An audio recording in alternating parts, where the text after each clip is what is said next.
shortly. So tune in to Genesis Radio and the People Talk Show with Heru, your host, and alongside another guest. Be with you very shortly. Okay. Settle down, saddle up.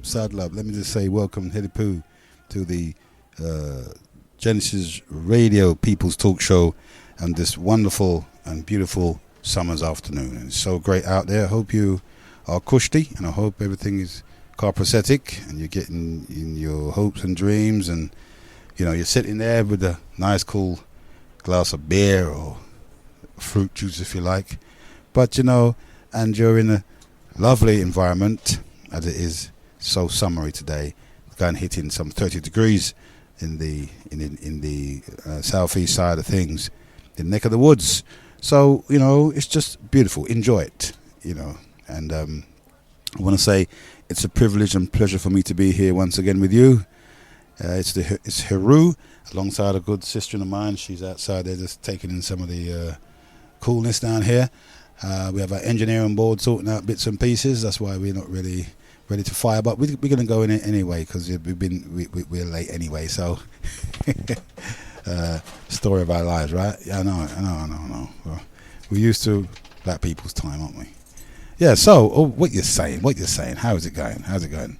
It's been a very exciting week for us.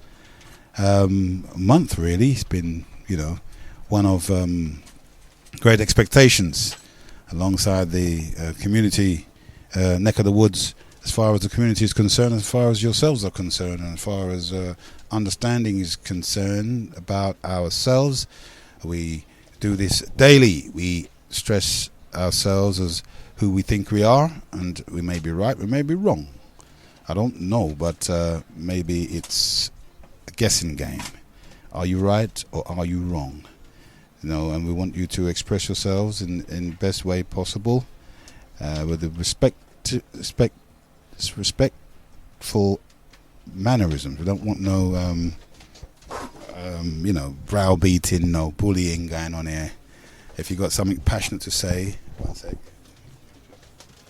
Put that thing on there as well. Huh? The thing on that, is that what? Yeah? Or the cover? These little screwdrivers that you no? Turn it up. Okay.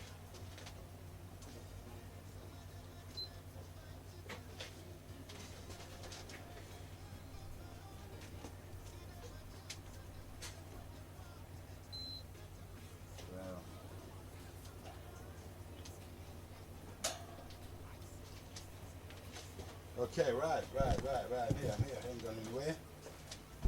Yeah, so, sorry. Yeah, so as I said, we want to welcome everyone here. And saying that it's a privilege for me to be here, of course. It's your host, Heru, and the People's Talk Show underway.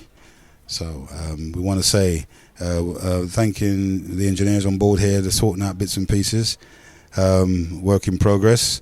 And so we want to just say that we want everyone to be cordial to each other. We don't want as I said, no insults, and we just want everyone to be happy, and we want people to respect each other, of course. And let me get this mic working for my sister in. And so goes it. What happens here on the talk show? You test 1 2 2 2. Why is that working? Let's check out the mics. Test 1 2 2 2 2. Test check. Dodgy mic here. check test. Okay. Right. Ready? Well, the only thing is I need a lead. You need what? Plugging directly into the phone. Oh, I mean like a USB lead.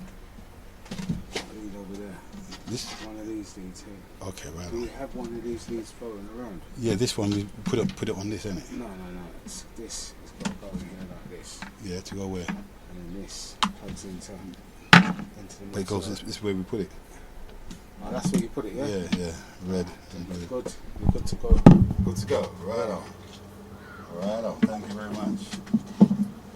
So we put this in here. Right on. So, we're good to go. We've got the phones. The phone's up and running. Hopefully. Yeah, so, yeah, as I was saying, it's all good. It's about, joining the dots. What has it been for you this strong? Have you discovered any new revelation about our progress and our scan? Okay, so because really and truly, if we don't understand it by now, we'll never understand it. Let me just give this. Put this mic here. Test 1, 2, 2, 2, 2. 2, yeah. As I was saying, if we haven't got the picture by now, when are we going to get the picture? As a group, conscious of itself, and I don't know if we're conscious of ourselves as a diasporan.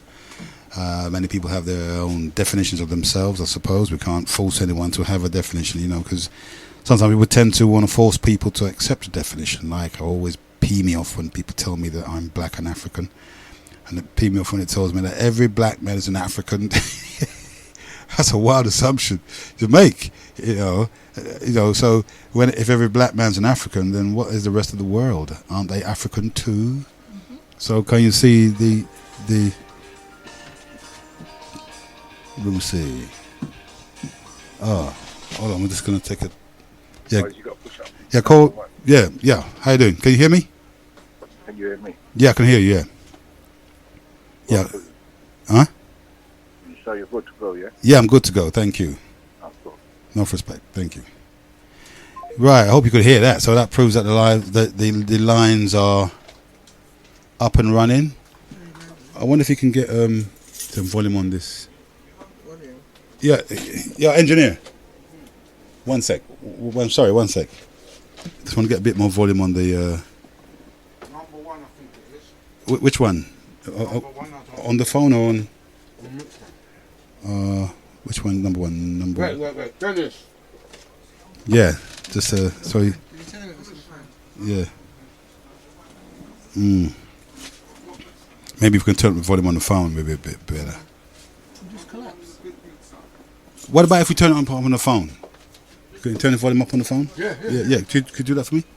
Press the button. Side button. What side button? Oh, I can't even see. Yeah, no. Yeah, do it. Come, we can't see if you do it.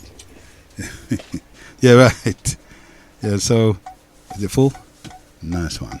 Great. And if you get a call, put it on hands free, then it will come through the speaker. Okay, hands free. Yeah, loudspeak. Okay, you know the way. Yeah. Okay, right on. You need to plug it back in. Okay, right. So, when the call was coming. Yeah, but it needs to be connected, doesn't it? Okay, right on. I don't think it's going to work if it's not connected. No, when the call's coming, we connect it in it. Yeah, I can do that. Okay, we're good to go with the calls now. We've got the calls and everything going. Right. So, what I want to say is that the topic that I was going to cover was we got two to cover. And let me just introduce my guest here this afternoon. She's coming along, working alongside me. You need to pull your chair up a bit, otherwise you're going to have mega problems. Am I really? Yeah. So I was just putting it back together. Are you alright there? Yeah, I'm fine, thank you. Right on. So let me say, I'll start with your name. Oh, hi everyone. It's not the first you've been. Nevaeh. For those of you who haven't heard me before. Hope everyone's enjoying the weather. I think it's just as hot in here as it is outside.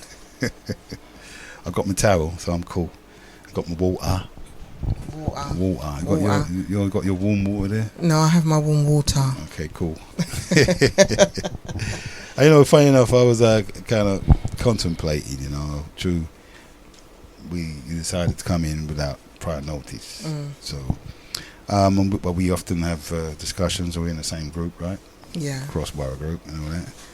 And we were covering certain aspects. We were talking about family. Yeah. And the value of family, you know what I mean? Yeah. And what it is to have a family and what it is to be in a family. But sometimes I think what happens is our take on what a family's supposed to be, because I had a little somebody told me a YouTube clip of a woman beating her. Did you see that one? Yeah, I saw that one. A woman was giving her child some whoppings. Yeah.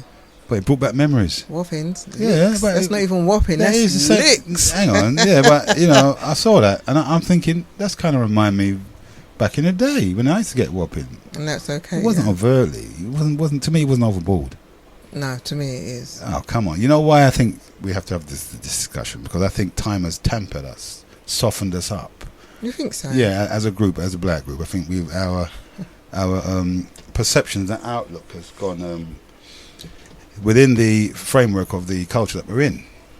Some of us are born in the culture, so we have the cultural values, right? What do you mean? The values we have is different from... No, you said some of us are born in the culture. Yeah, we're born in the culture.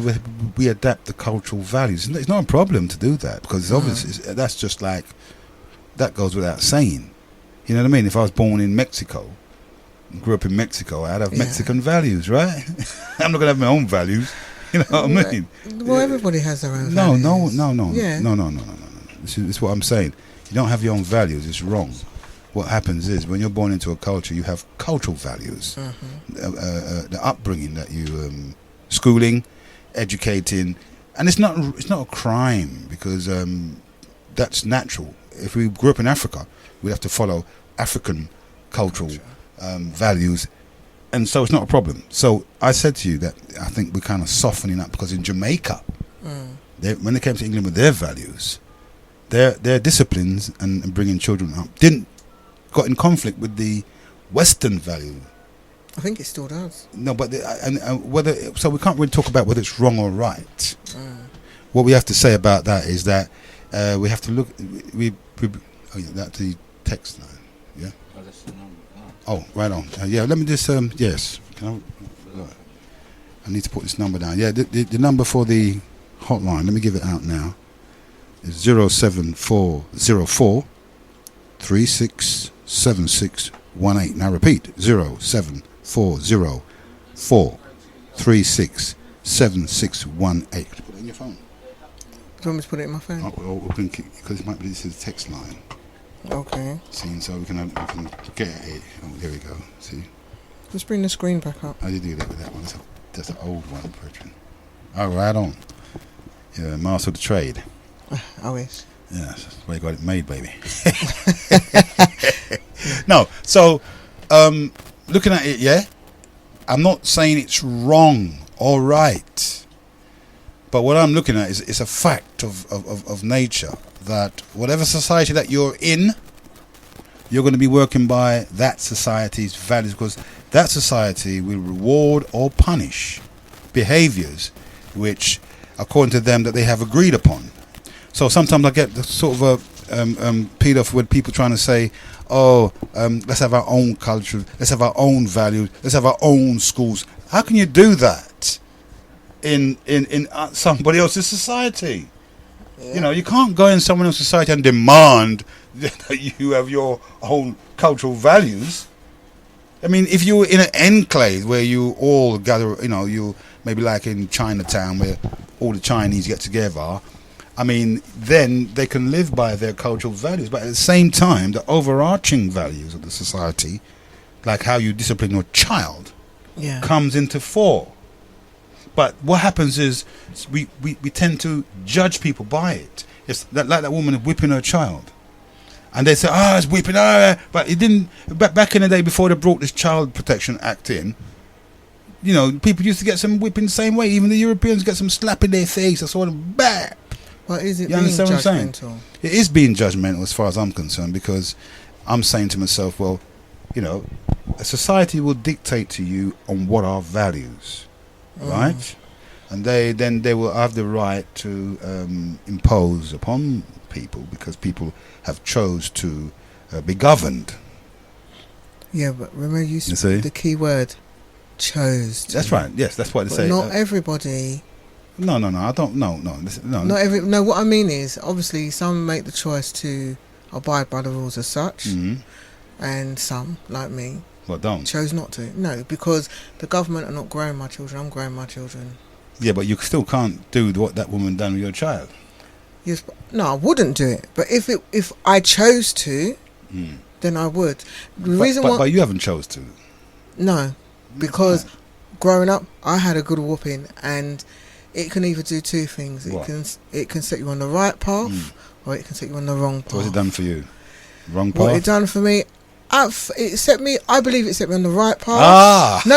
Hang on. As a child, it set me on the right path in the sense of, for myself as an adult, that is not how I want to parent my children. So for me, as an individual, that is the right path. Oh, so you brought your children without that? Yeah. Okay. Because I believe violence doesn't solve anything. Well, it's not really violence. Come on, man. It is. Come on. This is what I'm saying about cultural values. Yeah. As far as the culture is concerned, it's violence. No, but look, It is. going to other people's country and killing them is violence, mate. Of course it is. It's another form of violence. So it's hypocrisy on the part of the society to tell you what is violence and would tolerate that amount of violence, and then when you discipline your children, they won't tolerate that. Oh no! But is it about tolerance or boundaries? In this case, it is about tolerance, because we have to. All right, for instance, that you say you didn't bring up your children with that amount of with any slapping.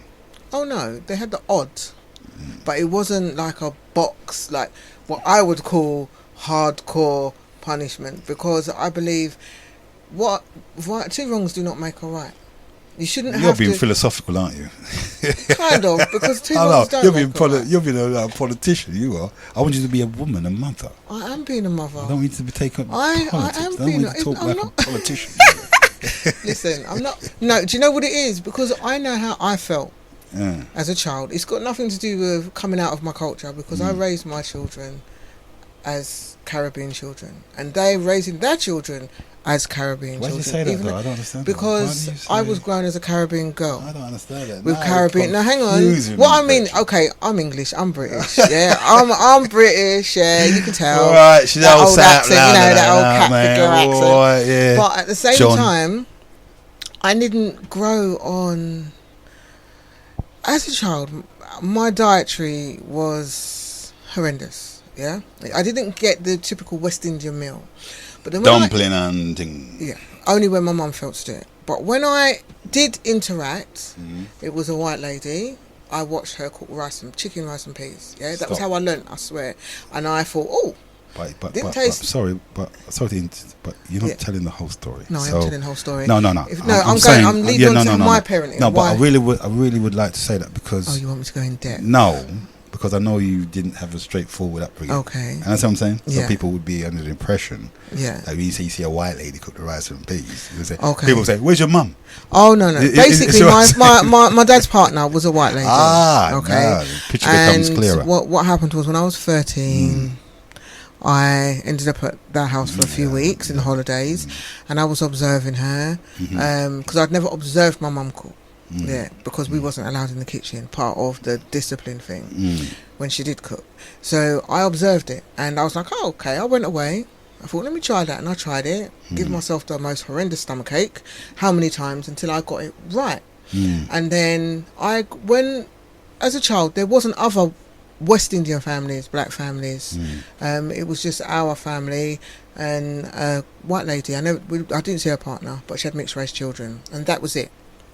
So when at 13 I was introduced to other black people, I was amazed. Oh my God, I was at the window, like I had sweeties, like just looking at them all downstairs playing football, because we'd moved onto an estate, and I was like, wow, who's black people? I was frightened, I won't tell a lie. I was absolutely petrified.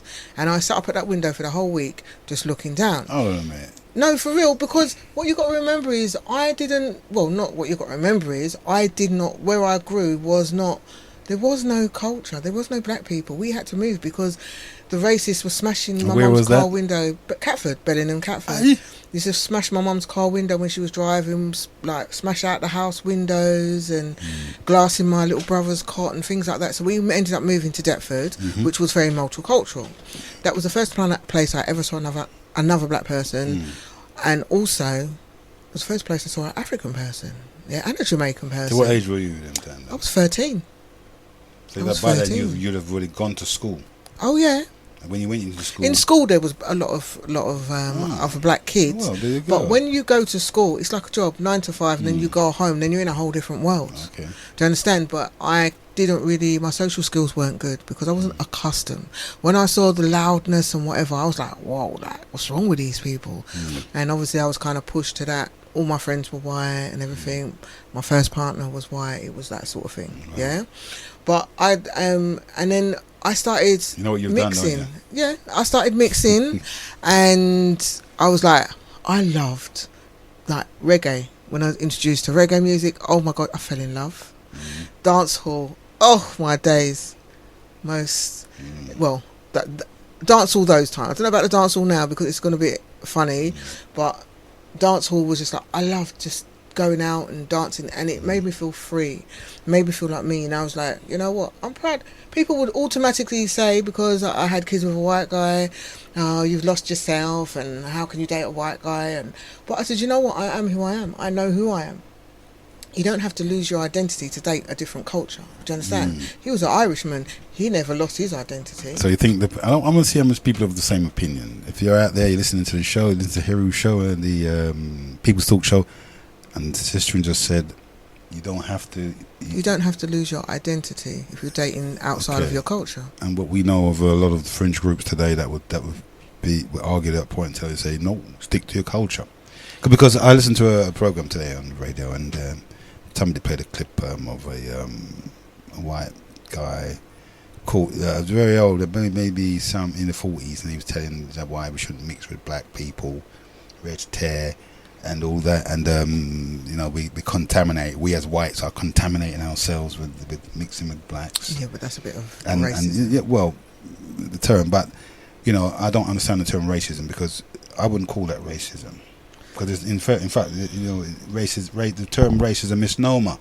Social segregation? Well, no, I was talking about that subjective feelings. I mean, if a person don't like you, right, for whatever reasons, because of the colour of the skin, it's nothing to do with racism. It's just something that the person personally doesn't like.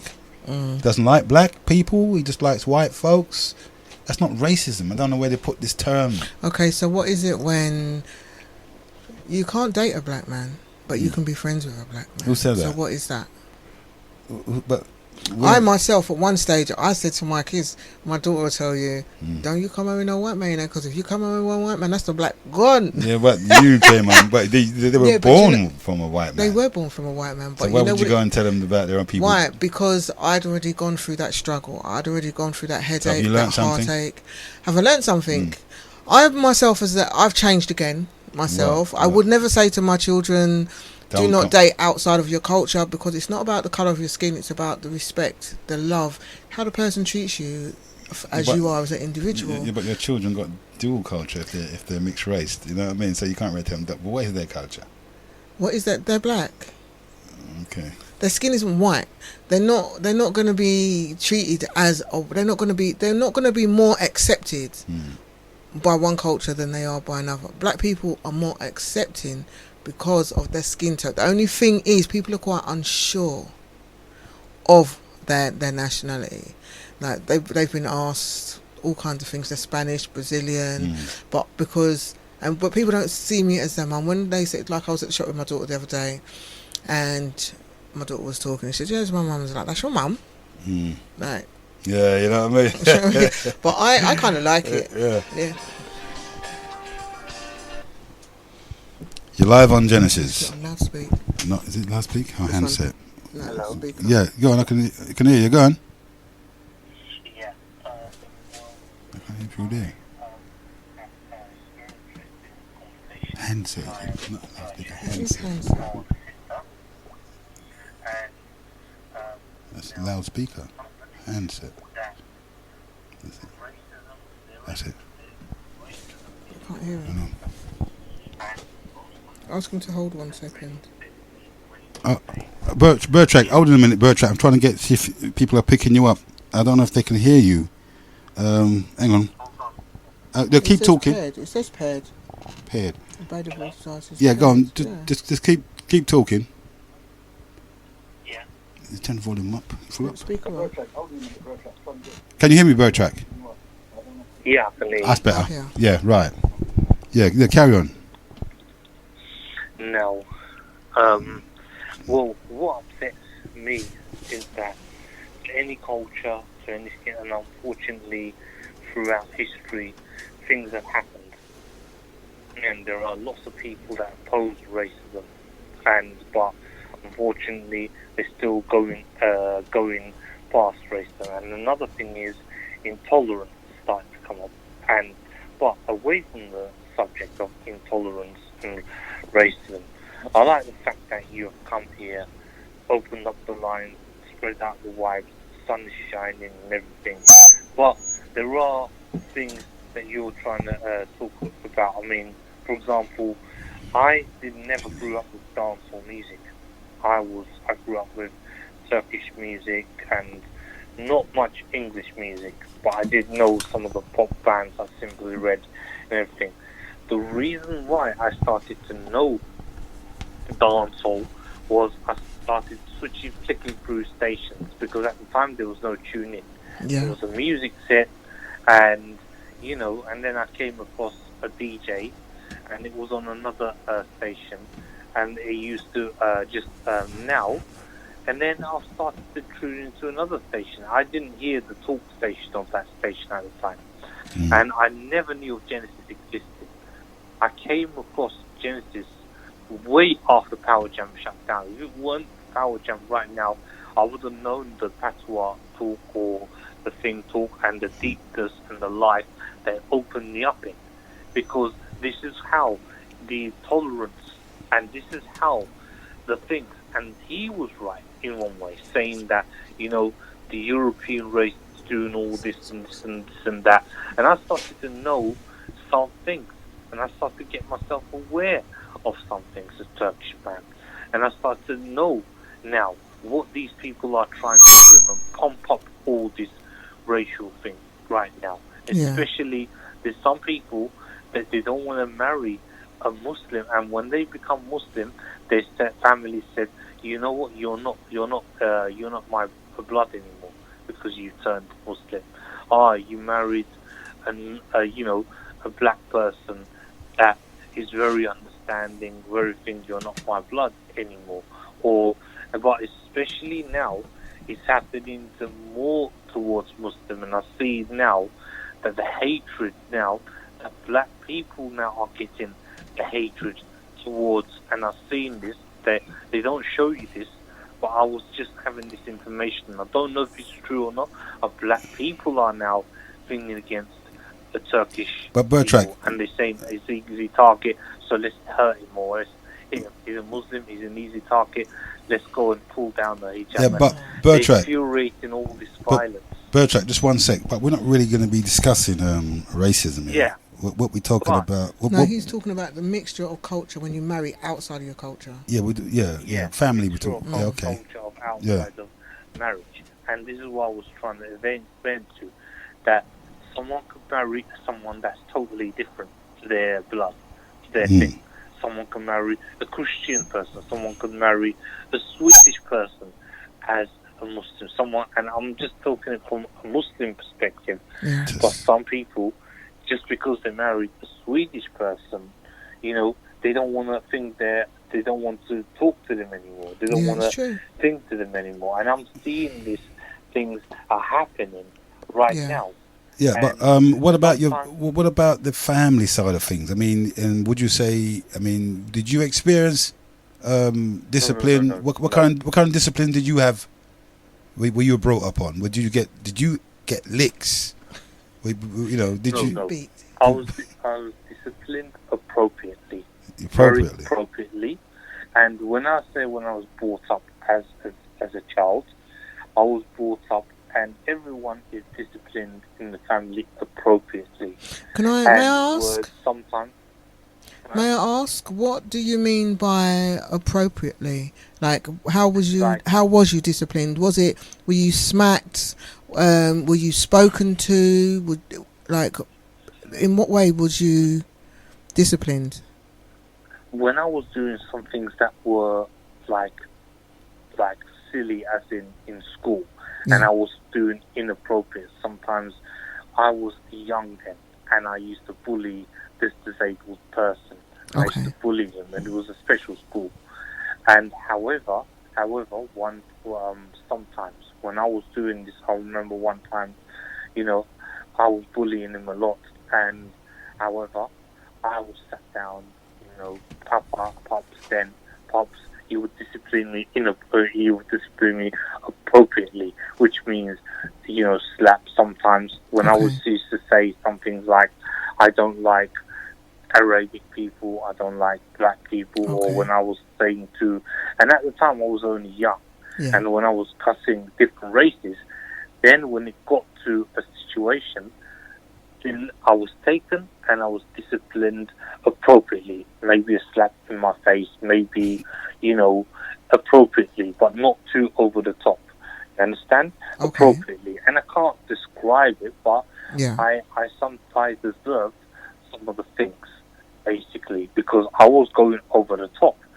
And one day I would be into trouble by the cops, and one day I would go out of the railings, and you know what the cops discipline you like. They will discipline you inappropriately. They put you in the cold cell, and I hear many stories like this. You know, and it's happened in this country. So when I was brought up appropriately. You know, we were all three of us, all three sons, brought up nicely, appropriately, disciplinary, you know, when it needs to happen, and also to respect others. We were taught to respect others, and we were brought up. But now, you see, back at that time, there was no internet. You know, back at that time, there was no stuff that's happening. And even, believe you me now, within the culture, I'm saying now, there's some people, you try to take away the internet from them, and their culture, for example, they start coming to the school, and they say, teacher, he took the internet away from me. You know, there are some inexplicit material being watched on the internet, and that obviously, you know, in one way fuels the child. I'm not going to say too much on that. And when that child is done, and he gets expelled quickly, and then they start asking the child, "Has Daddy did things to you? Has Daddy did?" And this is a normal school. And what happens then? They can't be sent to special school because there's cuts in the special school. They're going to take away all the special schools now. So what's going to happen next? So that is why. Look, even for me, look, I'm now 36 now. I'm 36, and still I find it very difficult, you know, watching a violent film or watching an inexplicit thing. You know, it's very. Well, is that because of your upbringing? Is that because of your upbringing? No, because some films make you violent. The action films make you very violent. Even for me, I could not control myself. Sorry, may I just reflect on something you said, please? Because this is, I'm hearing what you're saying, and you said you don't like to watch certain films because of the violence. And this is what we was talking about in regards to the family unit, the levels, the love, and how we discipline our children. Now, you feel that when you were bad, you said you was quite bad and you bullied someone and got in various situations, and you felt that a smack in the face was acceptable discipline for you. See, I wasn't disciplined appropriately because I would have gone off the rails otherwise. Okay, but I'm a little bit confused because, you see, for myself, to me, that isn't an appropriate punishment. Sometimes I would have a word talking to, and it was pops. You know, from my pops, I would have a good talking. Like when I say talking, I mean he would sit down and he would talk about the morals and different things. But there would be even words that he said that would enter the brain, and I would say, "Oh, I can't do this because if I go off the rails, there's going to be the cops that's going to punish me. There's going to be, and the cops punishing you. Some of the punishment that they have to these kids aren't even appropriate. Look, I watch these violent. I'll give you an example. I don't have sons yet. I wish I did. But if I had sons, and children. Hang on a minute. Hang on. Females, you can't just say if you have sons. What if you have a daughter? Sorry, daughters or children. Sons, children. Children. Yeah, if I had children, for example, until they get a certain age, then they can be able to watch these, films and things. Even myself, I could not be able to control myself when I watch these violent films, and it makes me want to sometimes take out on some people when I watch this, especially Steven Seagal films. And the other side of it, when they say controlling the internet, they had this on mainstream stations. Well, what about when a child, when he's 15 or 16, he sees... So you're saying, you're of the opinion then, if I may butt in here a bit, you're of the opinion that violent movies affect people's behaviour then? Is that what you're saying? Yes, but unless they could not be able to control themselves, then it can affect. So we have to put the boundaries in, and when do we put the boundaries in? And also the other aspect of this is that even for me, look, like there's a child, there's been cases like this, and that's all I want to open this box. Rather than that, I'll open it out there. Sorry, did you say a child being tasered? Cases. I mean, Taser. I'm saying there's cases where a child, when he's 15, 16, he's young. Yeah. He opens up and he sees, for example, ladies, cyclists. In the summer now they wear shorts and everything, and he looks at that. Or, for example, his teacher, lady cyclist, and he, whatever he does, and then they find him out in school. He gets into trouble. And you know what happens to him? They come to the dad. They even put the dad into trouble. What has he been watching? And what has he been... But unfortunately, there's been many cases like this. It's not said on the BBC, or it's not said on the news. But I know of cases where teachers dress not appropriately, and the child just takes photos of that teacher. And then, or whatever, he gets caught out and he gets punished for it. But with the punishment he gets is from the police. Because the teacher calls the police, says you prior to you. What happens? That child goes to jail. Now, even for things now, they're trying to put the law harder. So what I'm trying to say to you is that there should be, I don't know what should be happen, but there's two cases here. One is the control of the internet, and two, how are we going to put those boundaries to that person when he or she grows up? Look, even me, I'm 36 and I can't even control it when I see, from my area, cyclists pass with shorts. I cannot control. This is the problem that I have, and I'm 36. So imagine now, 2 years' time, I have children and they grow up and they can't, so this is an ongoing thing. Talking about this on mainstream stations. But did I have the problem? They can't solve it. Okay. I'm the only one that's trying to talk about this. I know it's not appropriate, but I'm trying to talk about this so that people can have, maybe someone will phone up and say, well, my child, my person is about 26 and he can't control himself. Okay, Bertrand. Those people pass. All right, Roger, thank you for your interjection and feel free to call back. We understood. I'm trying to put it out there. I know, but this is a very subject, and unfortunately, it's people that's making it's people what they wear. In some countries you have to wear dress and jeans, and it's more appropriate. But people dress inappropriately, and it gets the people out of control rather than in control. Okay, thank you very much for that, Bertrand. Bye. Enough respect. Bless up. You're in tune to Genesis Radio and the People's Talk Show, and alongside Heru and Nevaeh. Yeah, thinking about that. How do you feel about that? Well, what he said? But went off track a little bit still. But I understand what he was saying about. But he did speak a lot about family unity. That's he did speak. But this is what you were saying about cultural values. His cultural values are totally different to mine and yours. Exactly. So that's why when we're in a culture, we adopt its values. It's not rocket science. Yeah. And so when we bring up our children, they actually change the script. Okay. Because back in the day, before, they never had a problem with us disciplining our children, whipping them. Then, in your generation. Well, it was just recent that they changed that. Yeah, but you see what I'm saying to you? Why do you feel that was though? Well, because people were getting probably abused. And children were getting killed like anywhere else.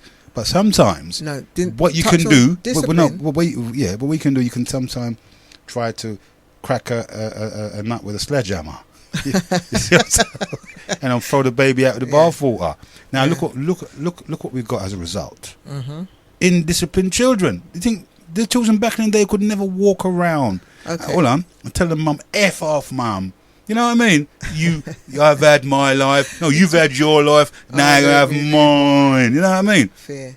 You couldn't talk to people. You couldn't talk to the other generation like that. You couldn't talk to any generation like that. Well, exactly. So this indiscipline, this sort of lacks in the discipline. Because remember, it started with the capital punishment in school. They got rid of that. Oh yeah, the cane. You see what I mean? But we used to have that at school, brethren. Yeah, the cane. Listen, we used to get man. wrapped with the fork on our knuckles. And you know what was in there too?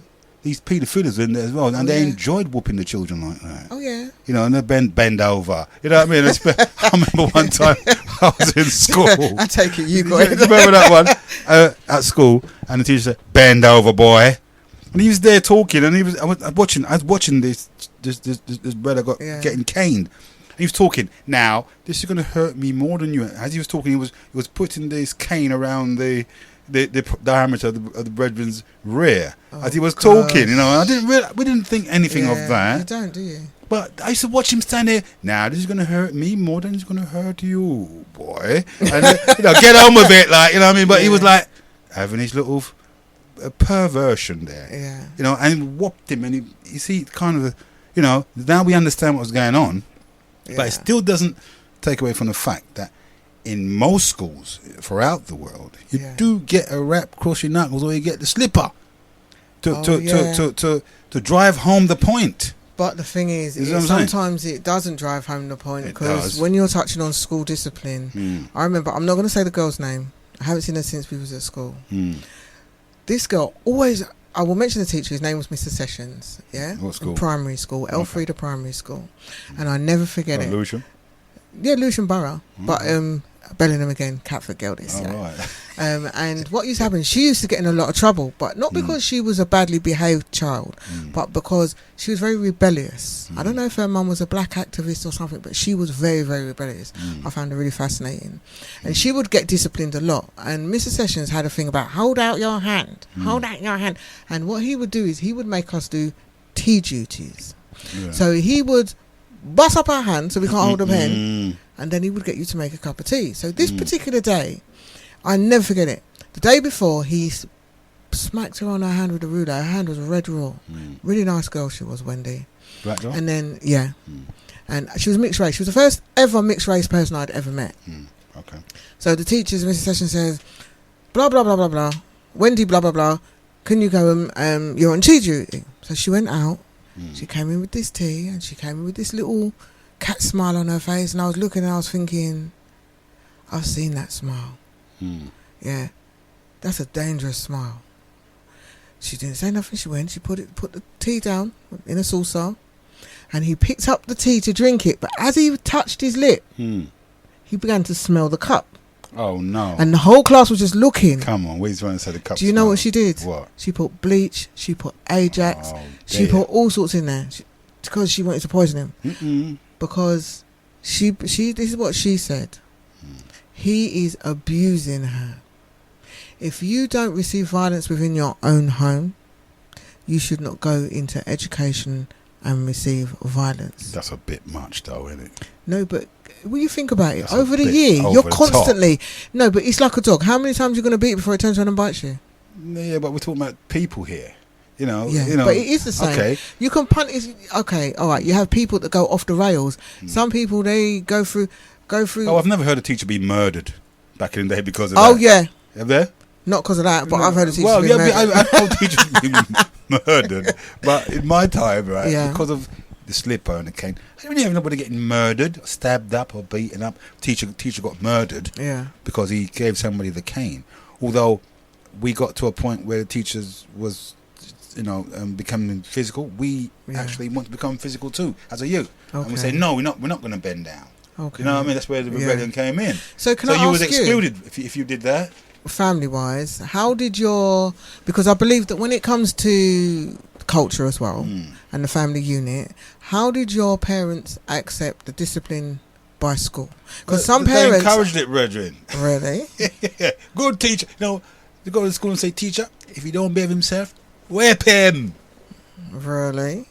And I'm looking back at the outcome of You can see my face as a mother, like they ain't complaining if I come home and say I got whipped by the teacher. I say, what was you doing? First thing, because I understand the correlation between learning, going to school to learn. You understand what I'm trying to say? And if you're going yapping all the time, and distracting the class, so that gives you the right to be violent towards the child. No, first of all, if you were warned.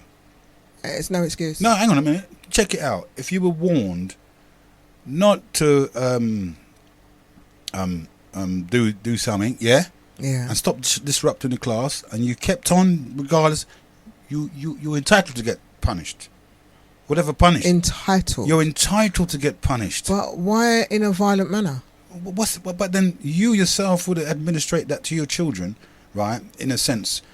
But so if the policy of the school is that when you took your child to that school, they'd have told you the policies. And our policy is they make you sign an agreement. That's right. So if your child misbehaved, when we used to get caned back in the day, there was no problem with us getting caned. Okay. And so did that make us? Yeah, it kind of make us. Well, I don't want getting caned today in a bedroom. So well, I was a good girl. Because if you're unless you're a martyr and want to prove to the class if you're some sort of nutter, it didn't stop nutters being around because they'll take the cane anyway, and still go and get look at those texts and turn themselves into martyrs. You see what I'm saying to you? By getting the cane. See, I'm going for the cane, and when they're going for the cane, when they hear your name over the tannoy, so and so come to the classroom, people go, "Whoa," because they know that he's a bad boy. Okay. So that image of that couldn't quell that, but it sent a message. What message? A clear message to the rest of the people there. Oh, it didn't work for long then, did it? It did, because it worked now. Look, for years. I mean, what we're saying now, the last generation before me, the one directly... You mean my mum's generation? No, after. Okay.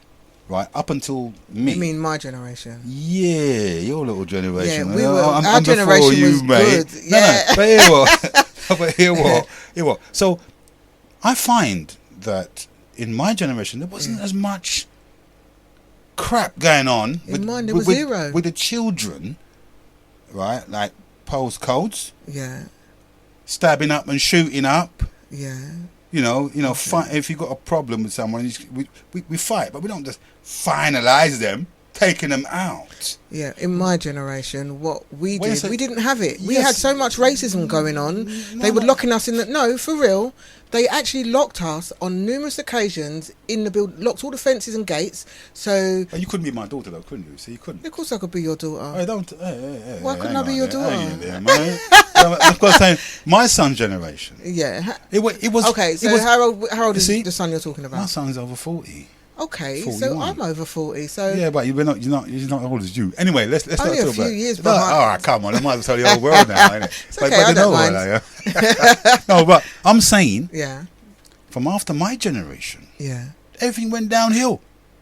I don't think it began with your generation. I don't think it did. Because you look what you're saying.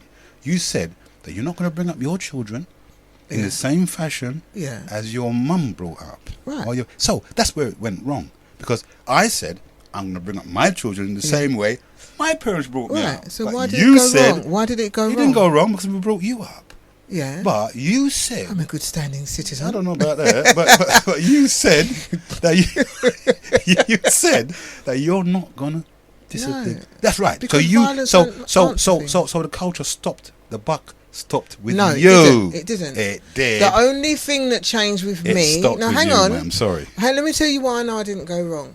I never say you're going wrong. The transfer of the culture stopped with you. It did. No, it didn't. Well, you just say you're not going to bring them up in the same way. No, it doesn't mean I'm not going to... You're not going to slap them.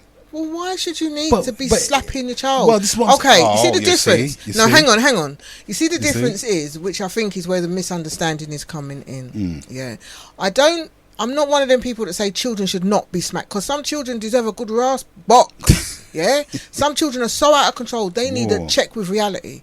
But what I'm saying is this: discipline. There's a difference between discipline and abuse. No, okay. Now hang on. Let me finish. Because the way our parents disciplined us in this day and age, it's a class as abuse. Hold on a minute. But this is for school example. For example, I got beat because the teacher lied to my mum. The headmaster lied to my mum, and said that I shouted at him. I never shouted at him, but because of my mum's your generation, obviously her values and her boundaries and her rules were different. Whereas for me, if a teacher comes to me and tells me that my child shouted at them, I'm not just going to jump on my child. There's two sides to every story. Hang on a minute.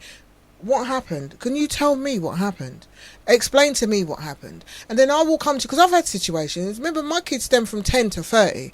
I've had situations where I've actually heard the teacher verbally disrespecting and abusing my child, told my child, oh, your mum ain't coming to the school, your mum don't care about your education. This time he don't know, my daughter's got me on her phone and the phone's in her pocket. So when I get to the school now, there's this persona. I'm not acting like I heard anything. I spoke to the head of year, said, may I speak with the teacher? The teacher come in, the teacher saying his part and blatantly denying it. But then when I repeated everything I heard, he's quiet. Now, if I was the older generation and had that way of thinking, I wouldn't have reacted that way. I could have waded in, beat my child for something that she hadn't done wrong. The older generation don't do that. Yeah, they do. My generation didn't do that. Your generation. Nah, let me tell you. My mum's your generation. Well, let me tell you something. Yeah, you tell me something. Let me tell you. Ask my son. He always shows off with this. You see, when he just get abused or beat then by a teacher. Yeah. Right. He called me. Yeah. This is before they started to put guards on the door. Yeah. You know, you could have just walk into the school that time. Yeah. Before they start putting. Yeah. Because some teachers got licks. So I've gone in there. I said, which one is it? Him. I said, yo, let me tell you something, brethren. I don't send my school. When I send my son to school, you teach him A, B, C, and you teach him 1, 2, 3. And you leave the rest to me. You don't put your hand on my youth, brethren.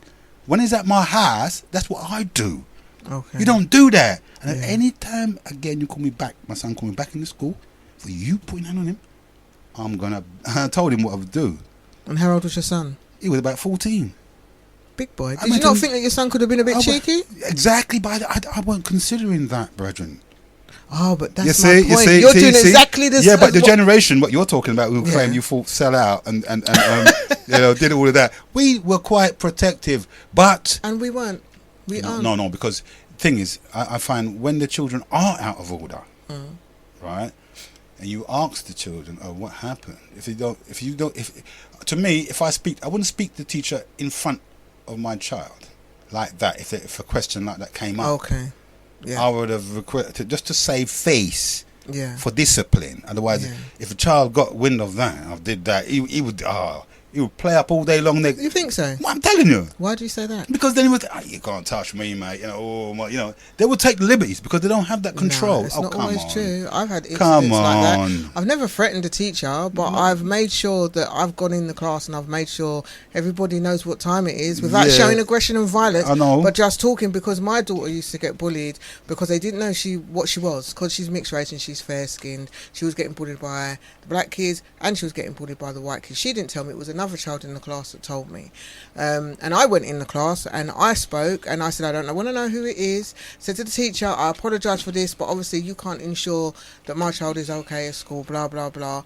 And she never felt empowered by that. What? Everybody was frightened, probably because I was so calm as well. But she never felt, and she's 30 now, and she never felt empowered by it. She used to say to me, Mum, all the teachers scared of you. What for? No, but what for? Because I never showed no violence, never showed no aggression. The attitude, what I'm saying, to like, a peaceful attitude. Yeah, no, but the whole point is, if there's no formal discipline in school, and if we go on the road, that's why I thought about myself. I said, this next time I'm going to do it properly. Okay. I'm not going to go in and bounce in like a bad boy. Come on. You're live on Genesis. Okay, I'm Yeah. hearing the question. The questions I would ask them is that, I was disciplined appropriately, and I'm happy of I was disciplined. The question I'm going to ask the sister is, why do you think there is so much violent stabbings in school? One. Secondly, and when there is stabbing in school, 16, 15-year-olds, yeah, and then what about when the cops take away the child, and the cops, not the teachers now, it's the cops, are the bad apple, and allegedly when they discipline the child so badly, sometimes he gets hurt, and cops are human too. Okay. Sometimes, what happens then?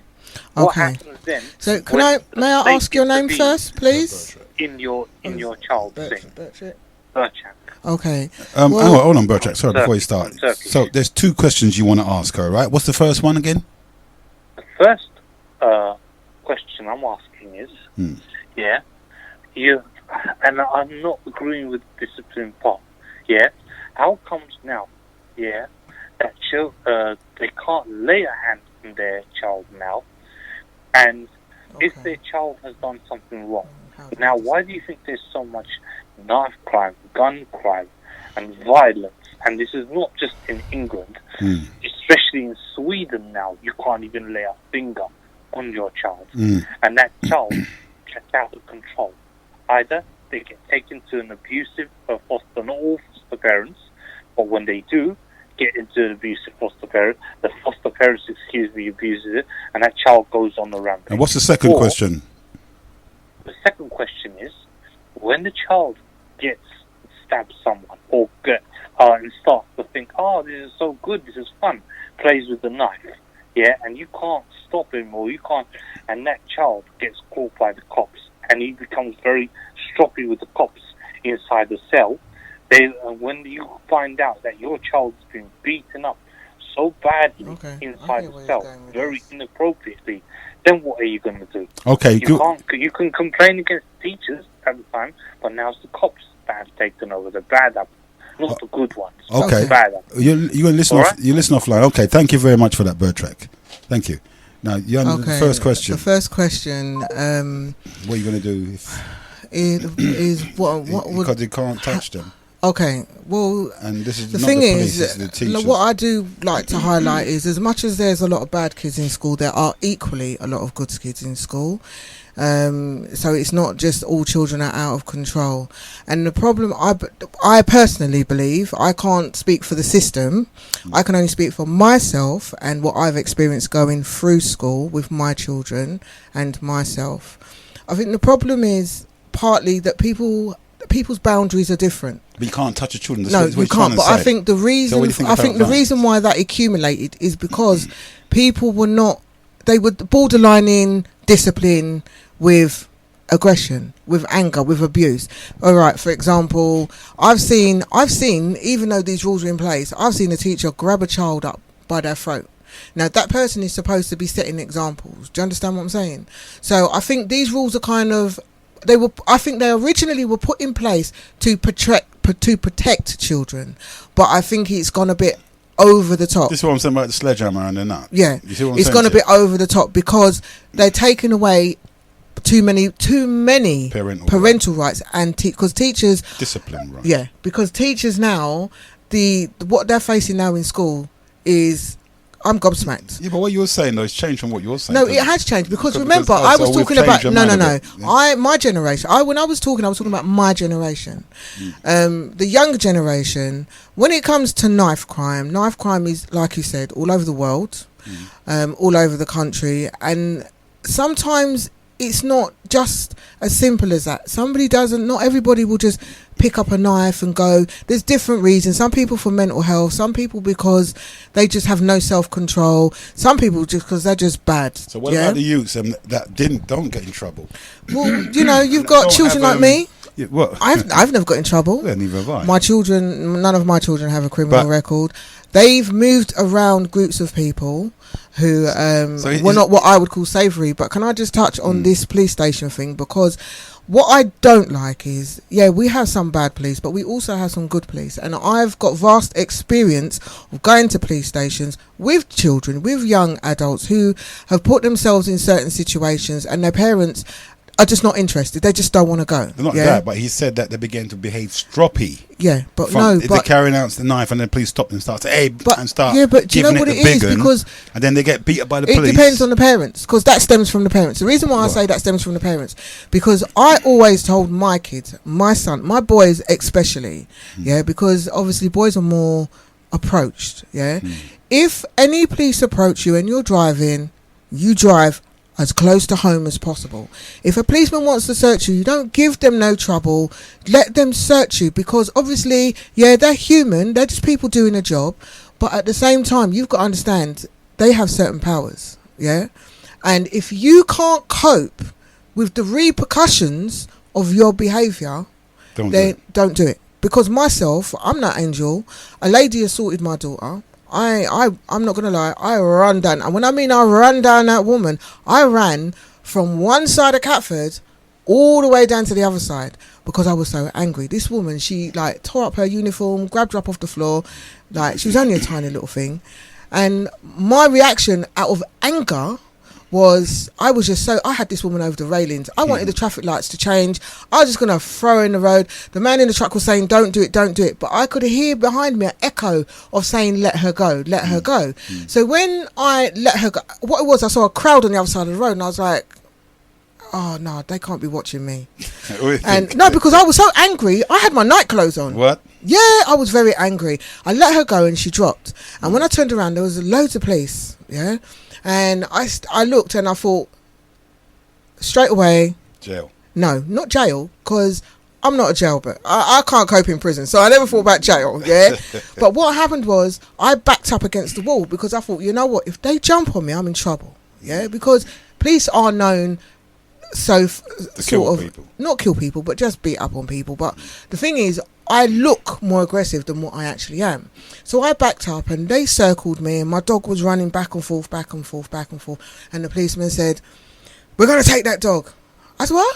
We're going to say, you ain't taking my dog. Yeah, we're taking the dog. No, you're not taking my dog, because if you take my dog, I don't know how my dog's going to react. This is my children's dog. Do you understand? And I was crying. I said, this woman assaulted my daughter. You can't. No, she's done it before. She's going to learn today. She ain't putting her hands on nobody else's child. Forget the professional hat. That's gone. I'm mum now. Do you understand? But I've got asthma and I started hyperventilating. So the policeman stepped forward and he was really cheeky. So I said to him, because I know myself, I can hold my own. I don't need to be physical because my mouth is my power. So I said to him, I beg your pardon? I said, do you know what? You're just a boy in a uniform, When you're out of that uniform, you're just like me. You're doing a job, Don't you dare. You know what he did? And then I started hyperventilating. So I'm on the floor practically now, but nobody's not approaching me. He said, we're now going to arrest you. Hyperventilation, gone, forgotten, everything. I was like, what? And he said, I said, under what grounds? But you know what it was? Because the other police were laughing at him. Because they were saying he couldn't control me. You can't control this woman. But it wasn't that. And I'm trying to get across them. But this woman assaulted my daughter. My daughter actually pointed her out with witnesses. And all I wanted to do was ask this woman. Do you understand? But she saw the little black girl. She saw the little, what she thought was a little white girl. So when I said to my daughter, you need to step out from behind because this woman is saying she didn't touch you. She saw my daughter and she just took off. So she's got to answer to me now. Hang on a minute. What gives you the right to put your hands on my daughter? I wouldn't have, if she had spoken to me, I would have heard her out. Do you understand? But she ran. So is there anything your daughter did? Basically, my little baby. No, she didn't. No. She was only tiny, and she first day of secondary school on her way home from school. Her and her friends, because obviously she was brought up as a Caribbean girl. Her whole circle was black. So she's on her way back, and the kids, one of them threw a plastic bottle into the blue bin, and it didn't go in properly. It hit the edge and it flew back out. So this woman proceeded to target the only high-toned person there. Because remember, people see people of colour as being aggressive and violent, and you don't touch the black kids, because when you touch the black kids, you've got the whole family coming on top. So, but her mistake was that little so-called white girl was not a white girl.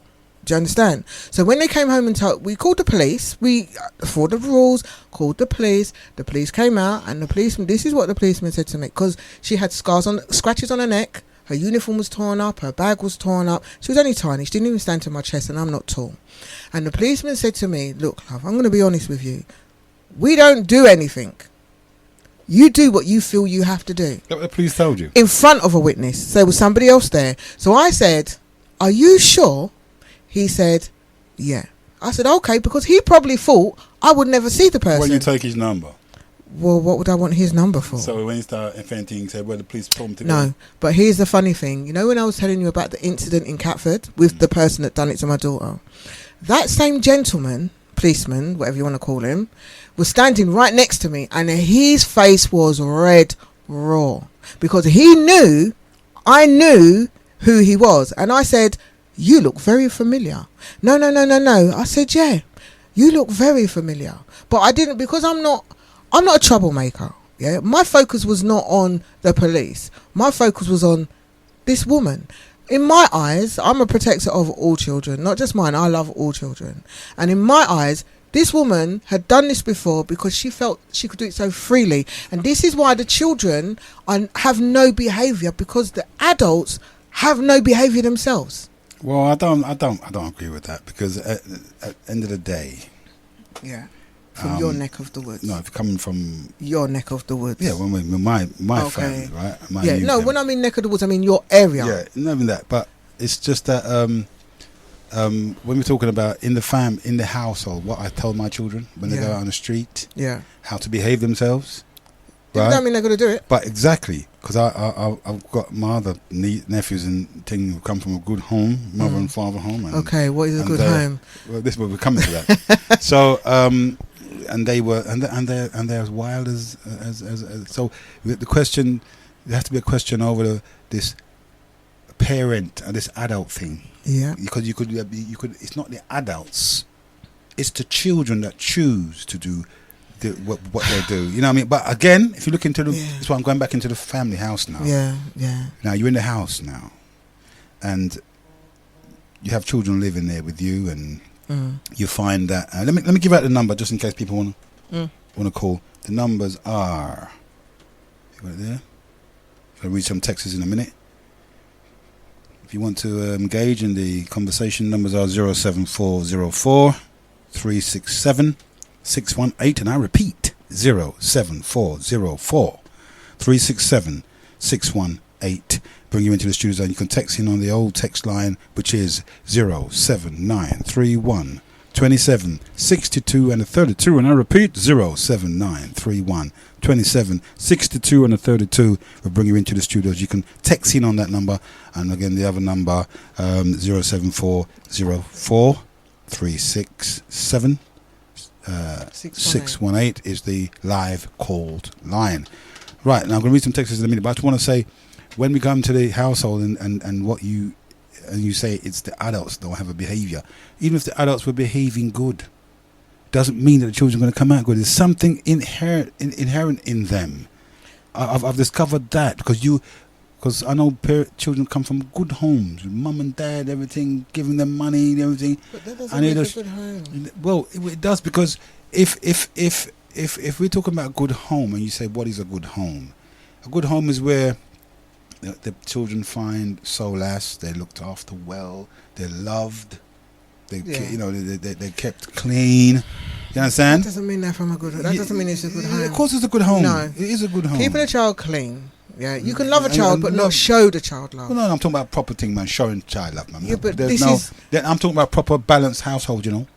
Even in a proper. There is no such thing as a balanced listen, household. but even in a properly balanced household, where you have both parents, because the adage is that if you have one parent, you're going to turn out a juvenile delinquent. Yeah, but then the majority of the children that are causing the ruckus, half of them are not from single parent families. I don't know about that.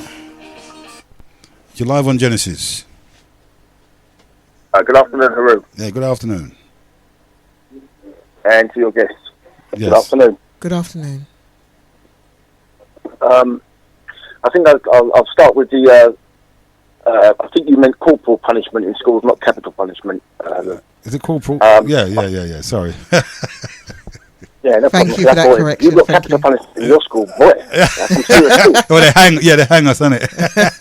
Yeah. Some serious things going on down there.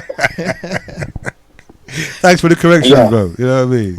Corp. Yeah, no problem. I kind of first addressed this, you could pseudo-academically, a few years ago. And I thought, well, you know, who does capital punishment or corporal punishment? Actually, what am I talking about? I've got the books in my hand, and I suppose it's the most authoritative study on what is called corporal punishment. Is it effective? And it studied nearly 10,000 corporal punishment incidents, and it's got graphs, charts, the lot, and it gives you the unbiased results. It is one of those things that the left don't like. They don't like facts. They like someone's emotions. Someone makes a claim, and because they make a claim, and they've got a lobby group behind them, it becomes into law. And if you speak against it, then they no-platform you, they shout you down, they call you a hater, they call you all kind of names, except where's the scientific facts to base your assertions, your claims? Thank you. They don't like facts. The point is, if I were to ask you, and I am going to ask both of you, and do you believe, from your own experience, that corporal punishment is effective? And if effective, do you think it has its place in schools and, by further extension, capital punishment in society? Yeah. You want to answer that? Was that for me or Yeah, I mean, do you think Yeah, I think it's definitely appropriate. Definitely in schools and in the home. No, in schools and out in Yeah, society. in society, in the home, in the schools and homes. I think that's very appropriate and necessary. Okay.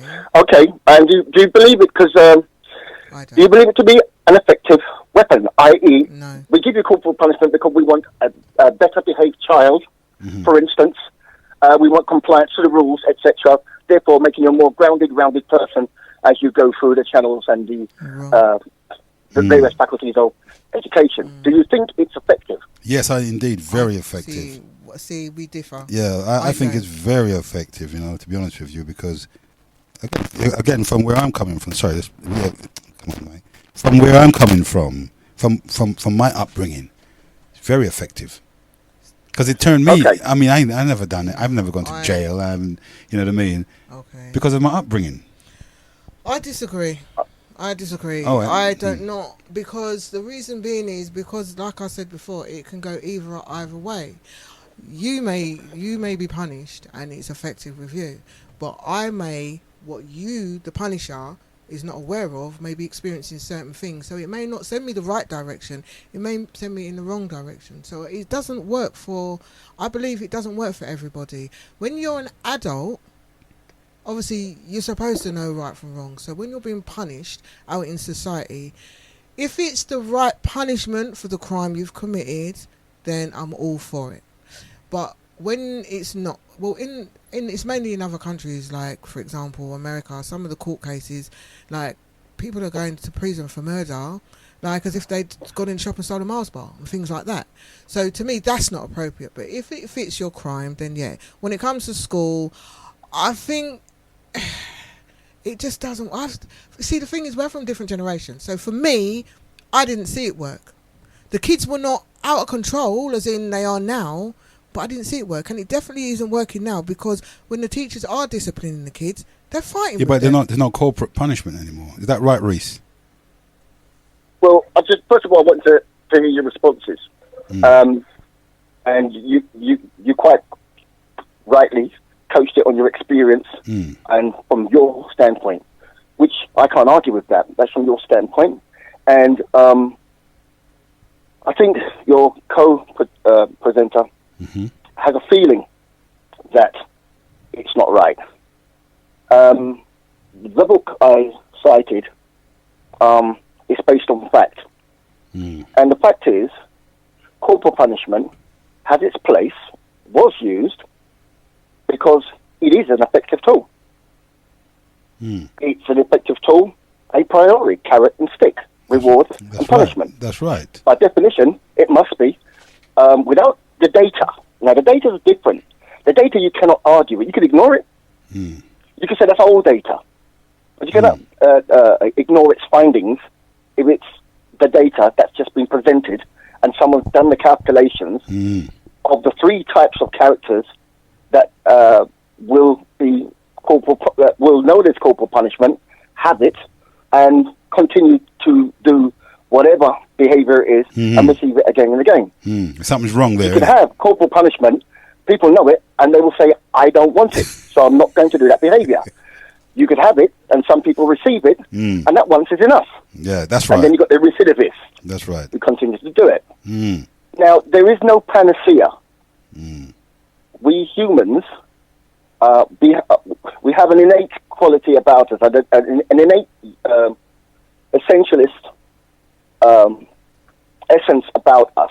This is our behaviour. And when I say our, I'm talking about humanity. This is how we behave. That's right. Unfortunately for the social constructionists who believe in social construction, I stick with the data. You stick with the feelings. You come up with a theory, and until you can bring some data to back it, that's right. You're talking nonsense. Okay, but all due respect, yeah, I'm going by what I've observed, by what I've witnessed. It's not about feelings, because emotionally it does not affect me. I'm going by what I've observed, what I've seen, and I'm not just talking from my generation. I'm talking about from the generation of my children, which are in different generations because they stem from 10 to 30. So that's what I'm talking about, what I've observed, not just experienced. Okay, let me just challenge you a little bit on what you're saying. Okay. I understand you've got children. Be nice. Yeah. No, yeah, I do.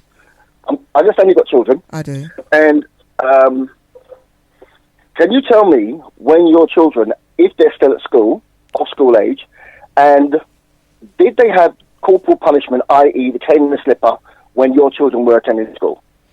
My youngest child is 10, and the other 4 children none of them are in school, and no, they did not have corporal punishment. They didn't have it? No. My eldest child is 30. But I'm the not oldest just child talking, is 30. Yeah, but I'm not just talking about my children. Obviously, you don't know me, so you don't know the things that I've... No, let's just stay here for a time being. No, but what I'm talking I'll about... allow you to speak and elaborate. Yeah, but I'm talking about professionally as well, what I've seen professionally as well. I'm going by my observations, not just on personal experience. Okay, even if you bring that in, which is cool, is cool. In your professional life, in the schools that you attend, and your observations, is there corporal punishment where they use the cane and the slipper? Not anymore. Then why are you saying it's not effective in your observation when you don't observe it? Because I went to school myself, and I observed the different... Some of us, when we didn't just have the cane and the slipper. We had the cane, we had the slipper, we also had a belt, and the teacher also had a fork. In school, okay. Yeah, in school, and the teacher also had a fork. And what they I thought you were going to say you got a foot. No, and what they would do, we'd either have to hold out and the ruler, we'd have to either hold out our hand and they would hit our palm, or we'd have to turn the hand over, or they'd hit us on our knuckles. How about we'd also have to sit on the floor in the corner. Back of the legs and all that. Oh yeah, the back of your legs, your bottom. Sometimes I swear they couldn't even see straight, because sometimes they're aiming for the bottom and they're going on all down the back of your legs and things like that. Yeah, but the weirdest thing is that, I don't cut you, the weirdest thing is that you were always told that you can get slipper. You didn't get it the same day, you know. No, you get it tomorrow. We got it. I know what we used to do? Put on two pants. We put on about 3 or 4 pants. So when we bend over, we couldn't feel nothing. I'll put a book. No, well, we didn't get advance warning. We got advance warning. We didn't get advance warning. Wow. And our parents would come in the school, and our parents would bust our ass in the school after the teacher done what they had to do. You see it. So, go on, Reese. Carry on. Well, you see, I'm pretty much interested in her experience as well, because I think it's a prime case. In that, in her school life, corporal punishment was observed. and may have been subject to it, may not have seen others, heard about it, etc. And in a working life, she cannot say it's ineffective because it doesn't take place. So we have to resort to when I was in school, which I'm cool. The more you put out, the more we get to examine.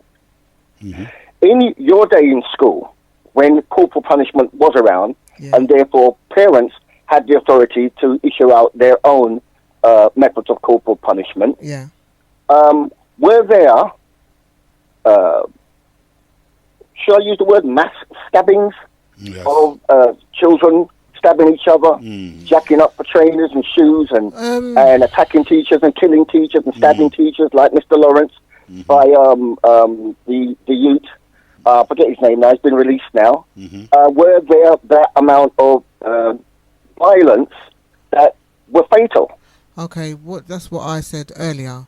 Back then, we wasn't afraid, but our parents installed in us the additional fear, not just of them, but of the police.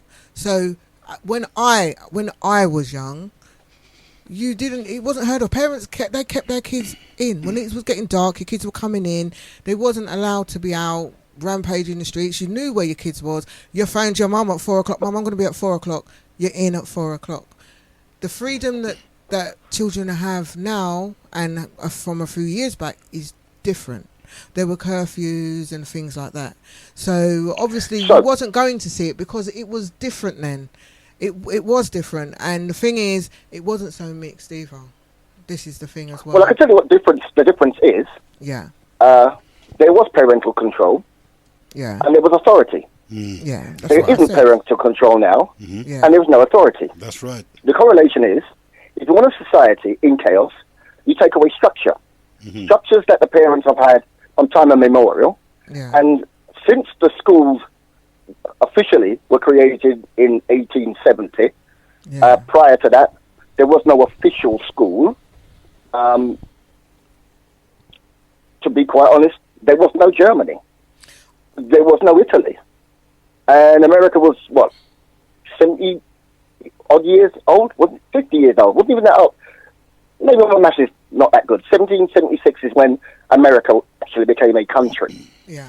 So the West, as a society, was very young. Just like a toddler, going to fall down, going to pull itself up, going to make mistakes, going to put things in its mouth, going to find its way. Okay? Okay. From that era to this era, we inherited from the Enlightenment period, if you were to read anything from John Locke or Immanuel Kant, and Hobbes, these guys who were examiners and intellectuals and psychologists, etc., who examined school and how it should be, we had that, and we had some form of discipline on the streets. There's no panacea. No society is perfect.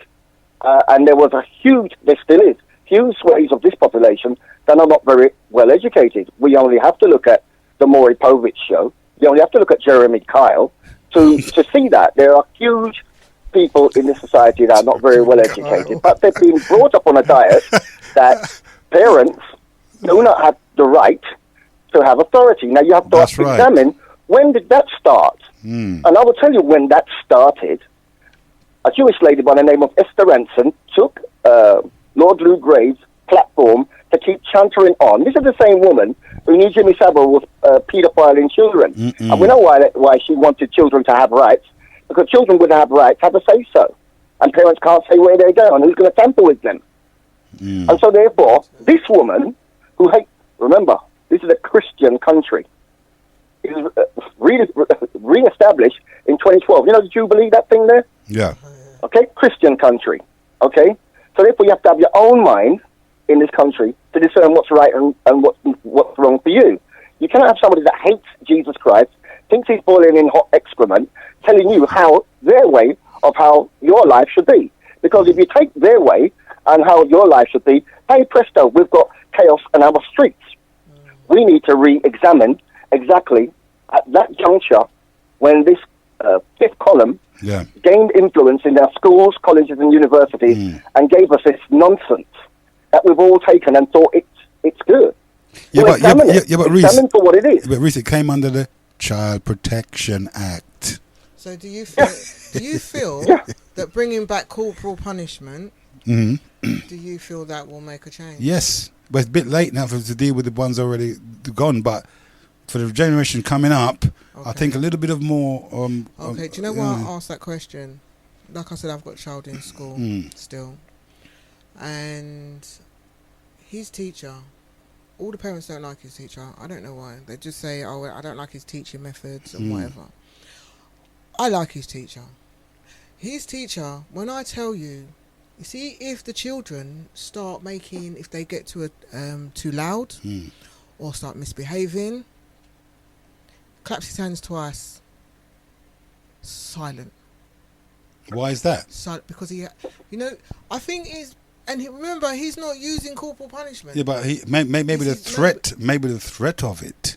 No. Or they just assume that he's going to do it. But you know what it is? He's a very fair person. He hears them. He hears both sides. You know, you get some things will happen. I've had past experience where certain things have happened at school, and the teachers are not going to the other children or talking to the parents. They're making their assumption. The child's getting punished. The child's not getting hurt. Yeah.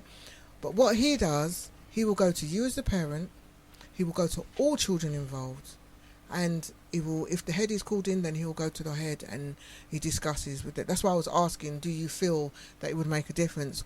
I personally feel if you bring corporal punishment back in,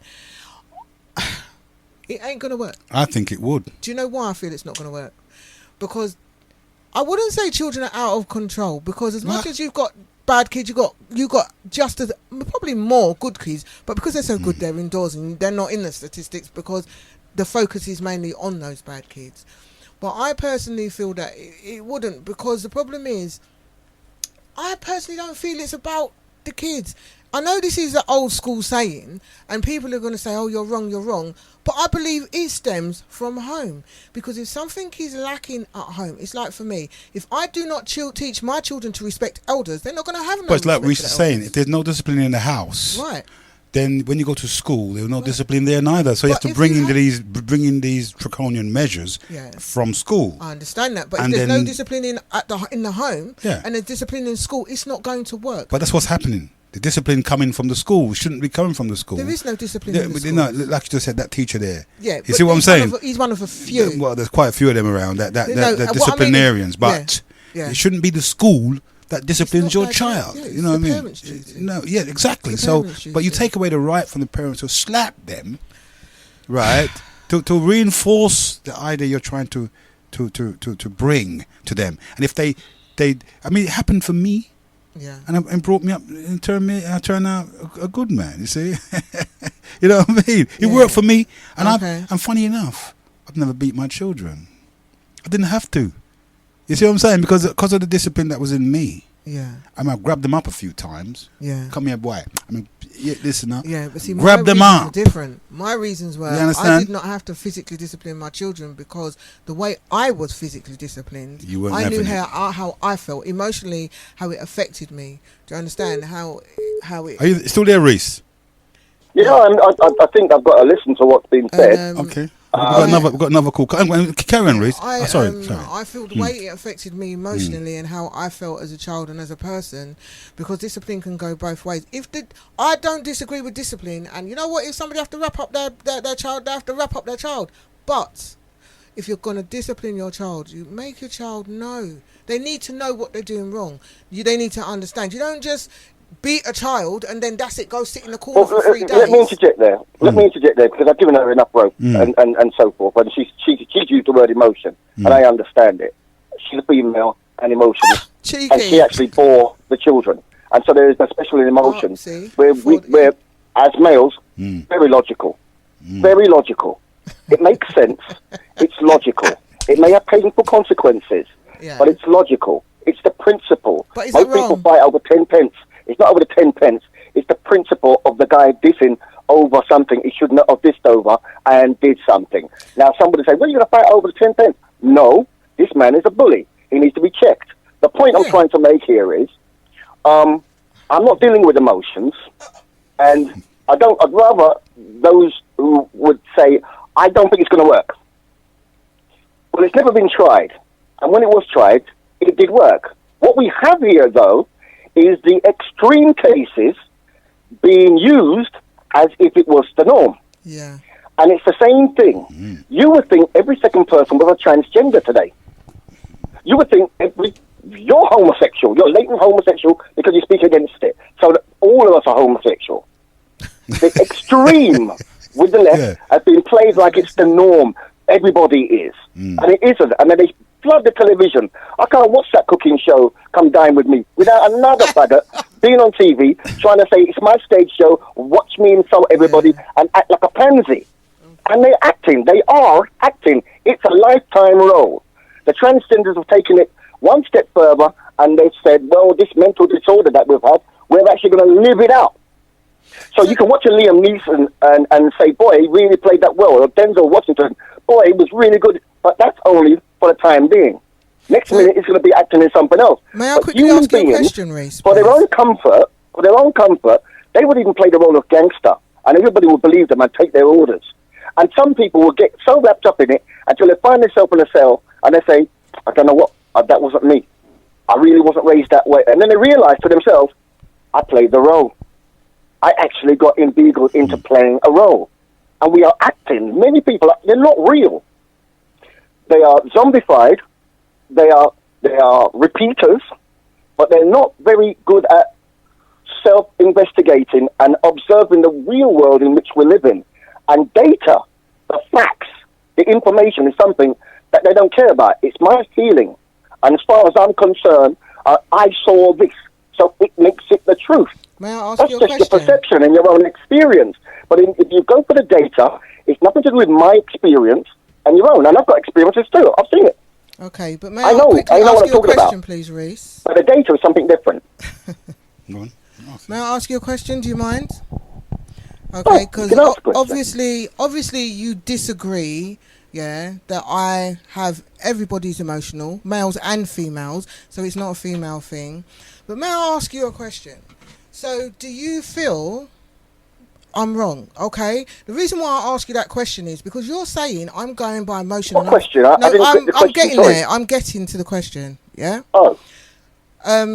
You're saying that I'm about the children and I'm emotionally involved, but I've gone into police stations and I've supported some of them extremely violent, aggressive, out of control, unloved, abused children, and they've turned into very outstanding adults because they've had that bit of support. So do you feel that my approach, being a woman and being emotional, do you feel that is wrong? Even though I've only helped a handful of people, is that not okay? So, or do you see that as wrong? Is it wrong to be emotional and be for the children? Yeah, yeah. I think what you've done is you use something emotional. I shall explain. We are talking about corporal punishment being applied in schools. Yeah. You're talking about people in police stations and you offering support. That is not the same discussion. Goes hand in that is hand. an emotional. Hold on. You are using a jolly. It's probably worthwhile what you're doing. I don't know the full criteria of what you do, but it's probably worthwhile. It's called a non The fact sequitur. that you're doing something worthwhile, and we're talking about a very tough subject, and you use the word emotion, and I picked up on it. Doesn't mean what I'm saying. You've taken the word emotion in a different context. I was explaining why I personally. Yeah. No, I understood why you did it. I wasn't talking what you said about as well. within the schools. I was giving my personal reason. I didn't say. Yes, I understand that. But you see, when I started, I deliberately, first of all, I knew I had the book and I'd done some work on it. Yeah. And so I picked the book up because I'm going to stand by the data.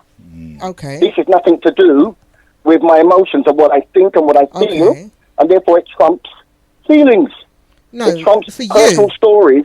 For about you. what I saw, because I can give you one as well, what I saw. Okay, but I live by life. It's almost like I live by life. I live by life. Opening a book and the data is there, I understand that and I respect what you're saying. But what you've got to understand is you can't solely go by the data in the book because the data is not, they can't update it every second. So what's going on out in the world these youngsters are not gonna, and these parents are not gonna open a book and look at the data. That is not gonna help. No, them. that's for that. Right. You see, the That point is not is gonna help that's them. for academics, that's for researchers, that's for policymakers. Right. There is no corporal punishment in schools at the moment. When there was, the data, I shall put it up again, captures it all. It was effective. Okay. It was the left I heard that you. says, no, we don't want that. We want to design a society in chaos because we hate Christianity working. We want it destroyed. So therefore, we act as the fifth column, and people wonder why this and wonder why they know platform and wonder why, and they've never read the Communist Manifesto. Why do you It's believe quite it's- clear. So, Reese, so you're saying that there's an underhand thing happening here, and Exactly, my friend. and we get the picture. And in order for anything to work, you have to. They say, if you, oh, you're an alcoholic. Well, if you don't accept that you're an alcoholic, how can we help you? If we want to make something better, we have to diagnose what, when. We're going to be detectives. I call myself a social detective. I don't think it's ever been mentioned before, but that's what I do. Okay. I nail it down to that. Rather than social scientist, social detective. Reese, There were social scientists as well once you come with the findings and the facts and the panel or the cure.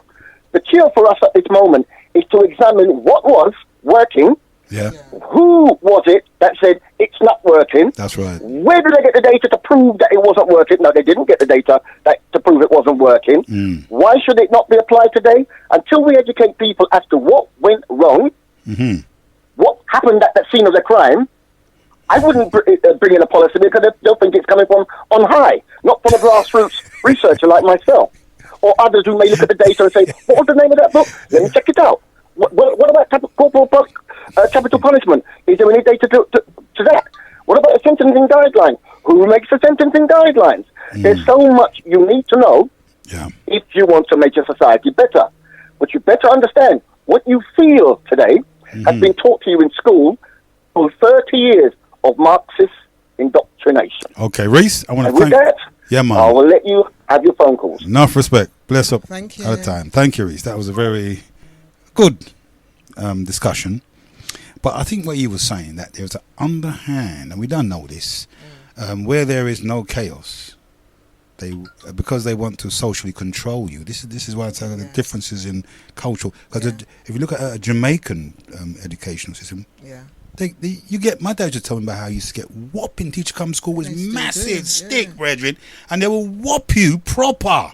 You see how my dad writes? He writes brilliantly, and my dad's got it up there too. Because you know, if you go to school and mess about, you get a whopping. You see, when you go on your way home, you get another one as well. Like Bertrack, make it. Yeah, Bertrack, make this one quick, yeah.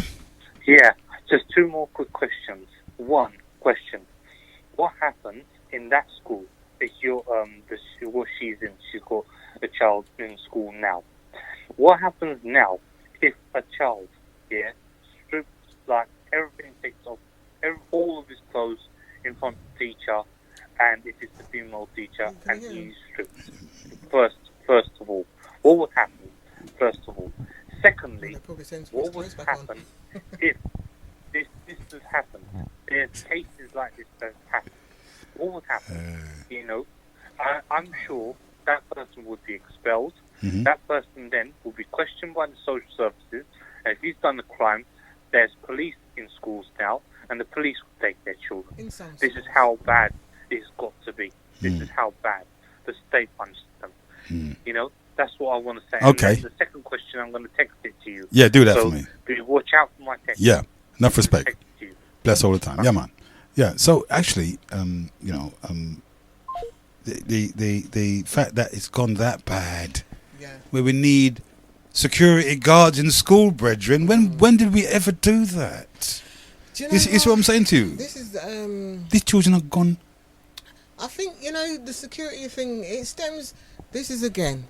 Yeah, maybe I'm being an emotional woman, but No. the thing is, you're- the thing is, it's not just about schools, is it? Because there's not security. You ain't got police in the schools down in all of Lewisham Borough. All the odd school you've got security, but not all. I know one school's got its own police station on top. Yeah, but the thing is, it's not a thing where they have police in all schools. Hey, hold on a minute.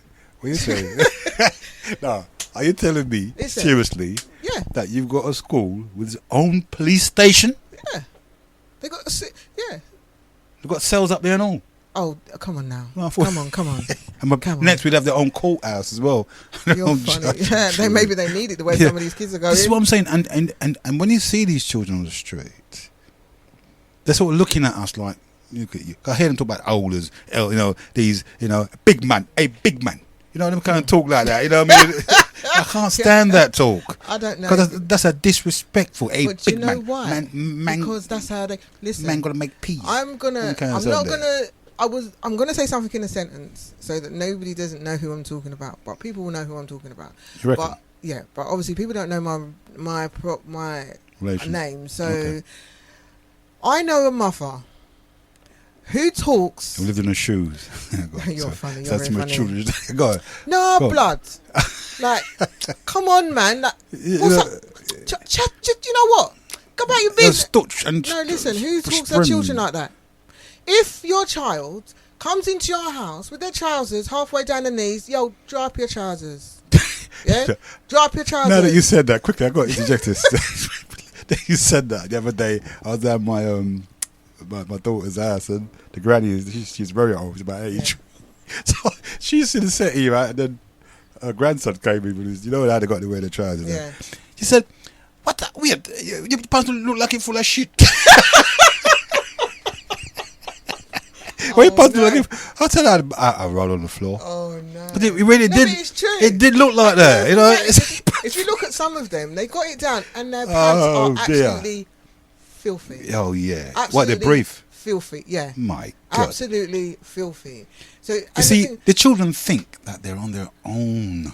No, you know what it is? You see what I'm saying? They've been made to grow up too quick. This is the problem. Oh, yeah. They've been made to grow up too quick. Too fast, too quick. And that's the problem. When you tell your child to be in at 6 o'clock, you tell me how many children are coming in at 6 o'clock. You can't tell a 16-year-old. You can't tell a 13-year-old now to come in at 14 to come in at 6. I can. Yeah, you can, but would they do it? 9 o'clock to come in, 9 o'clock to... Mine will. Why? So what happens if coming at 9 do then? You know why? What would you do? Do you know why mine will? Because I install respect from young.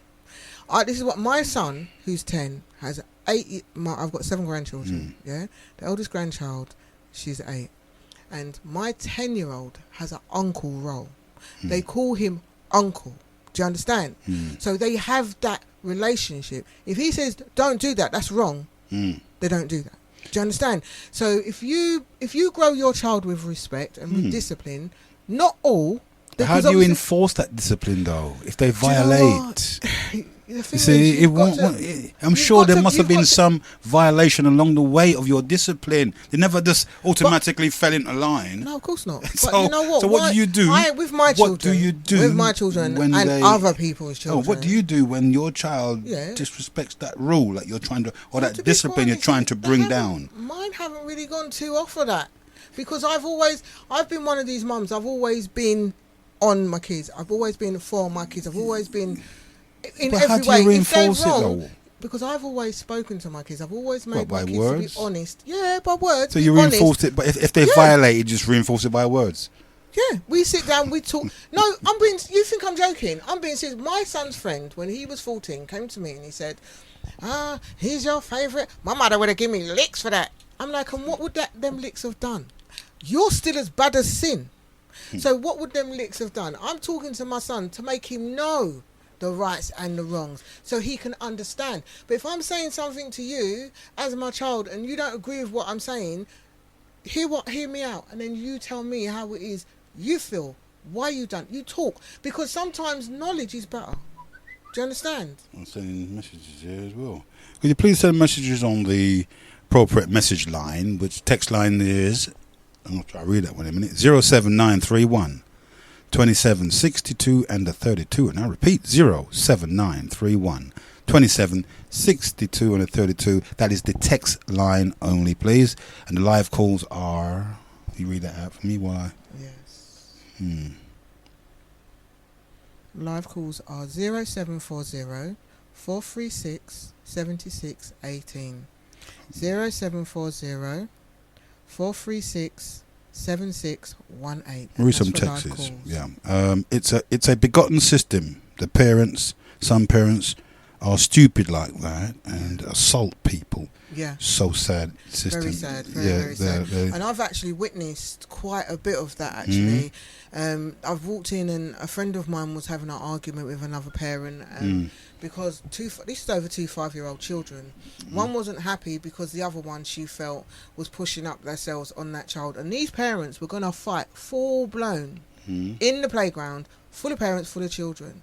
Yeah, and as I'm for the children, I obviously felt it was inappropriate. No, come on, like I talked one of the mums down, and she's like railing up and said like, no. She's saying no. This bitch, she don't know her place. Yeah, but you're a mum. What are you showing your child? Do you understand what I'm saying? She calmed down. She went back inside and she said, no, I understand you. And she said, thank you and I respect you for that, because obviously I would have bust her ass in the school. I would have got banned from the school. And this is a problem. Again, like you said, the parents are not behaving as adults. Yeah, there's a thank you for that call. Thank you for that call, Daniel. For that text, rather. Text saying loud and clear, Daniel from Peckham. That's 976. Thank you very much for that text, and the missed call on that one. Right on. So that's that. Okay, so you see, I'm gonna read this other one here. I don't know. If you're gonna text, could you please text on Micah? Could you? Come on. Okay, you text that one. Yeah, but 425. The caller rang. It can't be today, surely. Today was 18th today? What is it today? I'm not even sure. That one, yeah. So 425 says, my second question is, if you are old enough, like 28 years old, and an autistic boy who doesn't know what he is doing touch you, and the 28-year-old boy attack him in the street, and you saw that, what would you do? What would I? Who's that directed to? Anyone. My second question is, if you are old enough, like 28 years old, and an autistic boy who doesn't know what he is doing touch you, and the 28-year-old boy attacked him in the street, and you saw that, what would you do? Well, me personally, as a female, an emotional female, over-emotional female. Okay, if somebody with autism touched me, what would you like me to do? Because the child is not solely in control of themselves 100%. It's not their fault. Sometimes it can be a case of they just have an outburst or whatever. See, the thing is, it's the mindset of the person that's being approached in the situation. And if my 28-year-old would not be attacking no autistic person. They don't go wading in, because I just brought them to the level where you don't just wade in, you think first, you talk first, you only use violence to defend yourself if you have to. But if I was watching, if I walked down the road and there was a 28-year-old beating up an autistic kid, what do you think I'm going to do? I'm going to step in. Like, what? It's like an old lady. If somebody has needs and can't defend themselves, what, you just going to stand there? Obviously, the problem is with this country is too many people now pass you by. But I've seen youths in America on a clip beating up an old lady. Yeah, because in America it's a whole different character. And she was defending. She was giving them as good as she got. You know, she won on about 3 or 4 of them and kicked her to smithereens. And I thought, whoa! If I was passing and I saw that. But would you pass? I would have got involved. You'd have to. I would have got straight involved. You wouldn't have involved. to, obviously. But I would have said, yeah, I think it goes down to morals, self-morals. Because I don't know about you, but I look at things like, that could have been my mum, or that could have been my cousin. But the thing about it, I come from a big family. Okay. 8 of us. Oh no, mum was little. 8 of us, and so mum and dad and 8 of us. And I had to look after, I was the second eldest, and I had to look after the rest of the crew. Yeah. And like, I used to wash even their nappies. You know, I mean, I look at them and I say, I used to wash your nappies, brethren. Yeah. So you better be, you know what I mean? I had that kind of a thing going on there. You see what I'm trying to say? And within that household now, there were hierarchies. I became the one that, I wasn't, my elder brother, he disappeared. I didn't even see him. So everything was on me.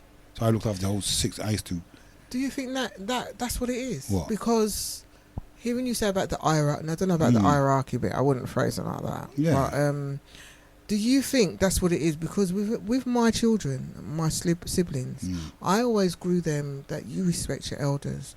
So the younger brother, even like yesterday when my son didn't want to eat no more dinner, I said to him, "Go and ask your brother."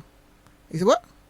I said, "Go and ask your brother." He said, "But why am I asking him? If I don't want to eat no more, like I'm saying to you, can I leave it?" No, your brother's in there. Your older brother's in there. I didn't do it because I was messing Well, that's about. hierarchy. No, right, but I did that just to keep that he's 10 years old. Your older brother That's is in right. there. So that's what you teach in natural instinct, isn't So it? do you think that's what is missing with a lot of these youngers, that hierarchy? Do you think that's why some of them have gone? Because a lot of the kids that I've spoken to, and I used to go police station for and things like that, their parents had enough. They'd had enough, "Oh, I'm not going to police station. I don't want to know. I've had enough. I give up. I wash my hands."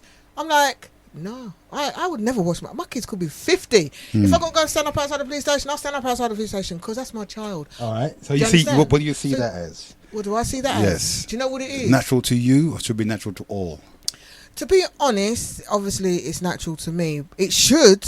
You reckon? Okay. It should be natural to all parents. Hold It on. should be natural. But where do you draw the line? Where do I draw the line? No, you said even if it was 50. So hold on a minute. If you was 50, you're probably about 90. So where would you? Actually, I wouldn't be that old. What I mean? When my daughter's 50, I'll be what? 60, 68. Go away. Yeah, she's 30. She's 30 now. And you're what? I'm old young. Yes, that's how you're in 70. Great. Anyway, listen. What I'm saying, right? That so in growing up, my brothers, as an elder, and my brother over me was a favourite. Yeah. He didn't care. I didn't care. I didn't business if he get extra money. It wasn't that red eye. I won't. You know what I mean. That's But in a long time. the thing about it is that when I brought my children now, and they have their children now, and I see them playing my grandchildren, sometimes I think, oh, come on, ease up. You too. Ease up, brethren. You know what I mean? Don't you think you're a bit harsh? Oh, there, yeah, that's right. I'm thinking, nah, man, I didn't do that to you. You get me? And he was rough. I thought, God, poor things. And I said, I don't want to get involved. You know what? You understand what I'm saying to you? Yeah. I don't want to get involved. Okay, you see, for me, when my first grandbaby was born, you can't help but jump. I don't know about guys, but I'm sure a lot of women out there will understand me. You jump on the mummy mode. What do you mean? Yeah. For example, if your grandchild does something, it's not your child, it's your grandchild, but you automatically, mummy mode kicks in and you automatically discipline. And I used to do that, and I had to check myself and step back and say, you know what? Because the problem is you have to allow mothers to mother. Yeah. You're not going to learn to be a good parent if you don't give them the chance. This is another thing. And then there was a stage, I know you're listening, Baba, I'm so sorry, but there was a stage where she didn't like it. And my oldest daughter doesn't like anybody disciplining her Really? child. Yeah, doesn't like it, but she doesn't say nothing. She allows you because she knows in her But you heart. feel vexed. But of course, you'd feel vexed, isn't it? Somebody telling off your child. But with the other one, she sat me down and she said, "You know what, Mum? When I was younger, I didn't like it. I didn't like it. But you know what? No, children need to know their place, Mum." Do you understand? So she'd gone through that experience. I had allowed her to grow. So she knows, but she's always teaches her children also. Remember, her generation, she's a couple generations back, but she teaches her children, you respect elders. Yes. This is your uncle, this is your aunt, this is your granny. You don't talk do you understand what I'm saying? So maybe that hierarchy thing, maybe if it was more within family units, maybe. But that was taught from my. I know one Irish guy. He went into the Irish club and he swore his granny. My man's in his 20s. His granny gave him one box till I was like, whoa, that's like you'd heard the pop. That's missing, and do you brethren. know what? He didn't say a word. He just bowed his that's head. right. He held learned his anger, discipline. And he knew. That's right. Yes. But the worst thing again, children are even now beating their parents up. Yeah. And I've had a lot of cases Yeah. where worse than that is happening. Yeah. These, I don't know what it is, and I think, as Reece said, I actually know a woman who committed suicide because her sons, raped her. No, they didn't rape her, Oh. but they kept they was like, you know the saying, spare the rod, spoil the child, and everything the son would do. The dad was a bit of a funny, weird guy, and he would like encourage them to rebel. They wasn't together, to rebel against the mum, and they were together. Their boys lived with their mum. And I've got to be very careful not to call names here. Telling you. And basically what happened was I was in a neighbour's house, and I saw her and she was crying. I said, what's up? Because at the time she was a friend of my friend. And then I'm a person, and it's got nothing to do with being emotional. It's a fact of being human. Do you understand? And she was crying. I was like, what's up? I'll ask a stranger, what's up? What are you crying for? What's wrong with you? Because you just see her, she's all done up and whatever. And she looked up and she was telling me what her children were doing, like spitting in her face and all sorts. Yeah. And I said, listen, you need to put your foot down, because you know what? They're going to get violent. They're going to get extremely violent. Oh, no. My babies wouldn't do that. My babies. I'm telling you, you know, the next time I saw her, she had one fat black eye. And the dad started to encourage them. But to beat her up. Yeah. And it got to a stage where she couldn't cope and she committed suicide. You see this thing? You see, this is what I'm saying to you. That when it's a one-parent family, is it? Dad wasn't there. No, the dad was in their life, but he wasn't. But the thing is, sometimes you can have single mothers. It don't mean to say that they're actually single parenting. They were co-parenting. That's right. He had as much involvement, but what it is, doesn't live together. You know, when you have these men, so-called men, I use the phrase so-called men, that will feed negativity into their children's minds. And women do that as well. Yeah, they do. They do. But poison the children's mind against they do. But I've seen it equal in equal. But it was one of those situations where when they was with him, he was just talking, but she was a very timid, placid lady. Baby, don't do that. No, don't do that. She was one of those ladies. Do you understand? I'm sorry, if my kid spit in my face, I'll hook him that up. I'm not going to beat him, but I'm hooking him up and make him know. You know what? You ever do that to me again, one of us. But he's not going to stand there and take a hook. Suppose he doesn't. No, let me tell you something now. Some of us women are very strong and very powerful. I know. And when your children do something to you, as you should know as a parent, not do something to you, because I've never physically had anything. My kids have never ever put their hands. They wouldn't. I've known children who pull gun on their parents. What I mean is, you know, if your child does something small and it's wrong, emotionally it hits you hard. Well, I'm telling you, there's a lot of secret being kept by a lot of parents. Oh, definitely. There, because their children. I've known quite a few children. Well, I know a child that's pulled a gun on his dad. Why did he pull a gun on his dad? Well, because they get it in their head that their elders don't know what they're doing. Some don't. And I think that's been fueled by some of these little fringe groups that got back to place talking about adults are no good. You know, we've got to be very careful how we put adultship over. It's a good office. No, but it's an office. It's not just. It's an office that if the young folks don't look up to that office, when they arrive at that point, they wouldn't be able to manifest themselves within that realm. So I dread to see the next lot of generations before I pop off. Do you know what? I think the up and coming generation, I'm sorry, before I think they're going to be really different. They're going to be like wild cat. No, do you know why? Because the younger children, I've seen obviously it stems again from to where you live, because obviously what you're seeing in your local area is different to what I'm seeing in my local area. And I can only, looking at the younger generation down here where I live, the younger generation, a lot of them are very, very disciplined. I observe how a lot, but then you have some in Lewisham. You have some equally as tough parents, you know, some equally as tough. Parents. Let's and people step in as well. You know, when you go into some areas and you see situations happening, sometimes you'll see something happening and the adults are not stepping in. They're leaving the youths, letting them fight. I've seen on multiple occasions in the Lewisham borough full-scale knife fights going in, and adults stepping in and saying, no, breaking it up and trying to talk sense into them. The last time somebody did that, he's now pushing up daisies. From where you're from? Yeah, no, South East London. I'm from Brixton. South East London. You're from a different South West part. London. Yeah, but it's wild up in Brixton. Why? Wild. What's different? Not more than Peckham and Lewisham, mate. Do you know what? Peckham is a...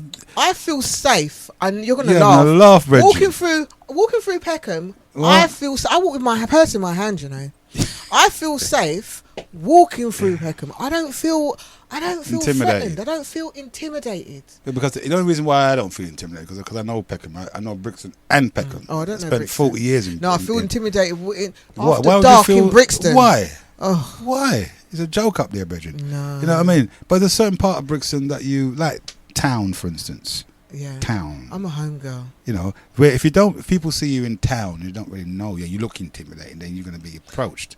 You see what I'm saying but to you? I don't smile, so people see it as Yeah, I'm that being doesn't watch aggressive. you, but But that's not because I'm being aggressive. That was just because I was brought up. You don't walk around skinning your teeth, and people walk around skinning them teeth. it was when Peckham had the front line of Peckham. You know, and we those had were the days. hello, what you call it there, Lord John. Yeah. You know, and on the front line there we had Hugo, and we had Bouncing Ball, and we had Walmer Castle. Do you remember? But you still had the postcode issue going on way back then. No, because I remember. Yeah, but not as not that only between us though. If you but only between us. This is me like I'm from street chick on ends. But when you went down that side and you wasn't from that area, doesn't matter. I witnessed people with glass bottles, you know, smashing in other people's faces. Stupid. Because they weren't from the area. But myself as it didn't affect me. It didn't. It was just part of life. It was because it is part of life. Do you remember when we used to have Mellon Road? No. Yeah, Brocky used to have the little thing. Remember, you're a different generation. Yeah, so I know. We had Red Bull. You know what I mean? Do you remember the Red Bull? Oh, Yeah. that's where we met. It wasn't. Walmer Castle was where we met. Yeah, is that right? Yeah. Back in the day. Back in about 20 odd years ago. Yeah, when we could Damn. dance. I mean, now we do two-step. But now there's no recreation going on in Peckham. For the It's youths, like that for a them. lot of So they areas. now without that club. You can't also with the club There is like what none. we There like is what we none, had. is there? We had names of clubs. Now I'll tell you what, the next generation ain't going to be able to name one place in Peckham Yeah. that they hang out. I remember they used to You have understand what I'm some really saying? nice places. Yeah, it's really a shame. And don't How you did they find survive? People used to come from All over areas, and that's how you and meet they used people. to intermingle. Yeah. And the only problem, the issue there would be is if you had the odd high-toned person entering the all-black places, but they wasn't treated no way. Yeah. They wasn't treated. You would go silent for 5 minutes, and then everybody would just go on. And about what was their good business. about it when we was going across the water? I don't know with, about with that. about 5 cars all lined up, racing across the bridge. You know, Oh, yeah. we used to rave. Yeah, we never used to rave in Peckham, Yeah. and vice versa. Those from North London Used to come down. rave yeah. over here. 'Cause And, that's like what's that place? Remember that pub that used to be in Catford, the Rising Sun? okay. People used to come from all. All I used to over, think, why are they coming so far for? It's just a pub, but then They want somewhere to go. They didn't want to come Yeah. out their ends. Yeah. And so I feel it for this generation. They won't be able to name not even one place that they could have gone to on a Friday night. Just like no, how you can. Where? You can, 'cause Where? my daughter always seems to. I would Where? ask me because Where I them don't go find nowhere it? anymore. But my daughter always finds somewhere to go. I don't Always know. finds somewhere to Oh, go. I've She never can say heard. club names and things like that. The only club names I know, they're not local. Mm. They're not local. I know of Granaries. Well, where that's an old Granaries- club, No, Reggie. but Granaries is still going strong. I know, you but that's it's more like a Kiwi pickup club, joint man. now. But they find themselves in there. It's our club. Is it apparently All Nations is supposed to be No, that's coming finished. back up? Well, No, all it's shut nations. down. I think it's shut down a few times, and apparently it's supposed to be up and coming again. Apparently, but All Nations was a place where we used to, and Four Aces, yeah. and Cubies, Phoebes and Cubies. You don't remember Cubies? Was it do you? Motown? Do you remember Motown in Catford? Oh my yeah, god! I used to go there though. Now I better Yeah. shut up and show me age. But again, when we look into the family unit, let's look at this relationship thing, because I find a lot of youths are unbalanced, and they're having children, right? Children having And they don't children. know how to relate to their children. Some of them over-relate. But why? You is understand me? that? I say? Yeah, because Because they I previous- believe if a parent doesn't show, it's like love. Hmm. If I'm never showing love, I'm never gonna know how to love. So I have to learn. But to what is love? There's different types of love. What about nurturing? What about unconditional caring, rather than the term Do you know love? what? You've got to have that nurturing nature, that caring nature, to love. Because I know. I mean, Love's a horrible thing. youngest daughter there, when she's been naughty in school, and I have to go up there, I can't talk to her. Why? It just upsets me, brethren. Oh. You know, why? and she knows well. She's done. You know, and But why does it upset you? Because it's your daughter, or because you feel disappointed, or I feel disappointed that she's turning out like that. You get Why? me? I don't Why? know. You see, and it's not that she's coming from an unbalanced home. yeah. But I don't know if they tend to want to hide things. You see what I'm saying to you? See, So whereas she's not, and I want to discipline her. I can imagine. You know what I mean? Old school style, yeah. They know that I can't do that. Yeah. So It's not that you can't not do that it. I can't You know do what it. it is? I You could don't do it, want but I don't to, want to do yeah. it because then that will force her. You softened up in old No, age. not that. Because my older son, Yeah. his mum, right, slapped him when he was about what, 8. He went to the police, innit? He said, "Are you serious?" He walked to the Really? police, and the police brought him back in. Yeah. He ran away. How old was he? He's 8, 9. He's still at okay. primary school, Yeah. and they brought him back. And she said she reported it, of course, and they said, look, and he said, and the police said, he said you hit him. And the authorities came in and read it there. Never took him, Yeah. but sort of cautioned her and showed her read it there. And see, from that day, she's never had a relationship. She just lost relationship. She kind of has an animosity against him. But he was a baby. Doesn't matter. She had a feeling that. All right, since fear that he would always. Well, I go don't know. again. It just hurt her that he It did. would. It hurt any parent. It hurt her. Imagine. Deep. Imagine. I know somebody that something similar. You know what I mean? The person I know didn't hit their child. And she said, "Take him, They take him, didn't take want him, to get hit. take him away. I don't want him." You know, that turned her off. No, You know what I mean? No. So I can understand that still, if your child, I can't understand but then again, and I also wanted to highlight like another thing that I can see that's wrong in a sense in a household when it comes down to the mothers and the father's not there and the mothers and relationships where the child sort of dictates to the mother who she can have in her house. The people you know, yeah. That's what it does. But the mother might say no, but she does go by what they say. Yeah, but why do you think that is? Are you I asking me as a mother? Are you asking me? Because I don't like that. Okay. I can't. Say, for instance, I was going out with a little girl Yeah. who had teenagers. Yeah. And she would say, "Oh, we can't have this because my daughter. I mean, and you mustn't bring this because of my daughter." I would say, "Listen, Okay. man, I can't deal with that. I'm not going out with your daughters. I'm going out with you. Okay. So don't tell me about your daughters. What's good for you?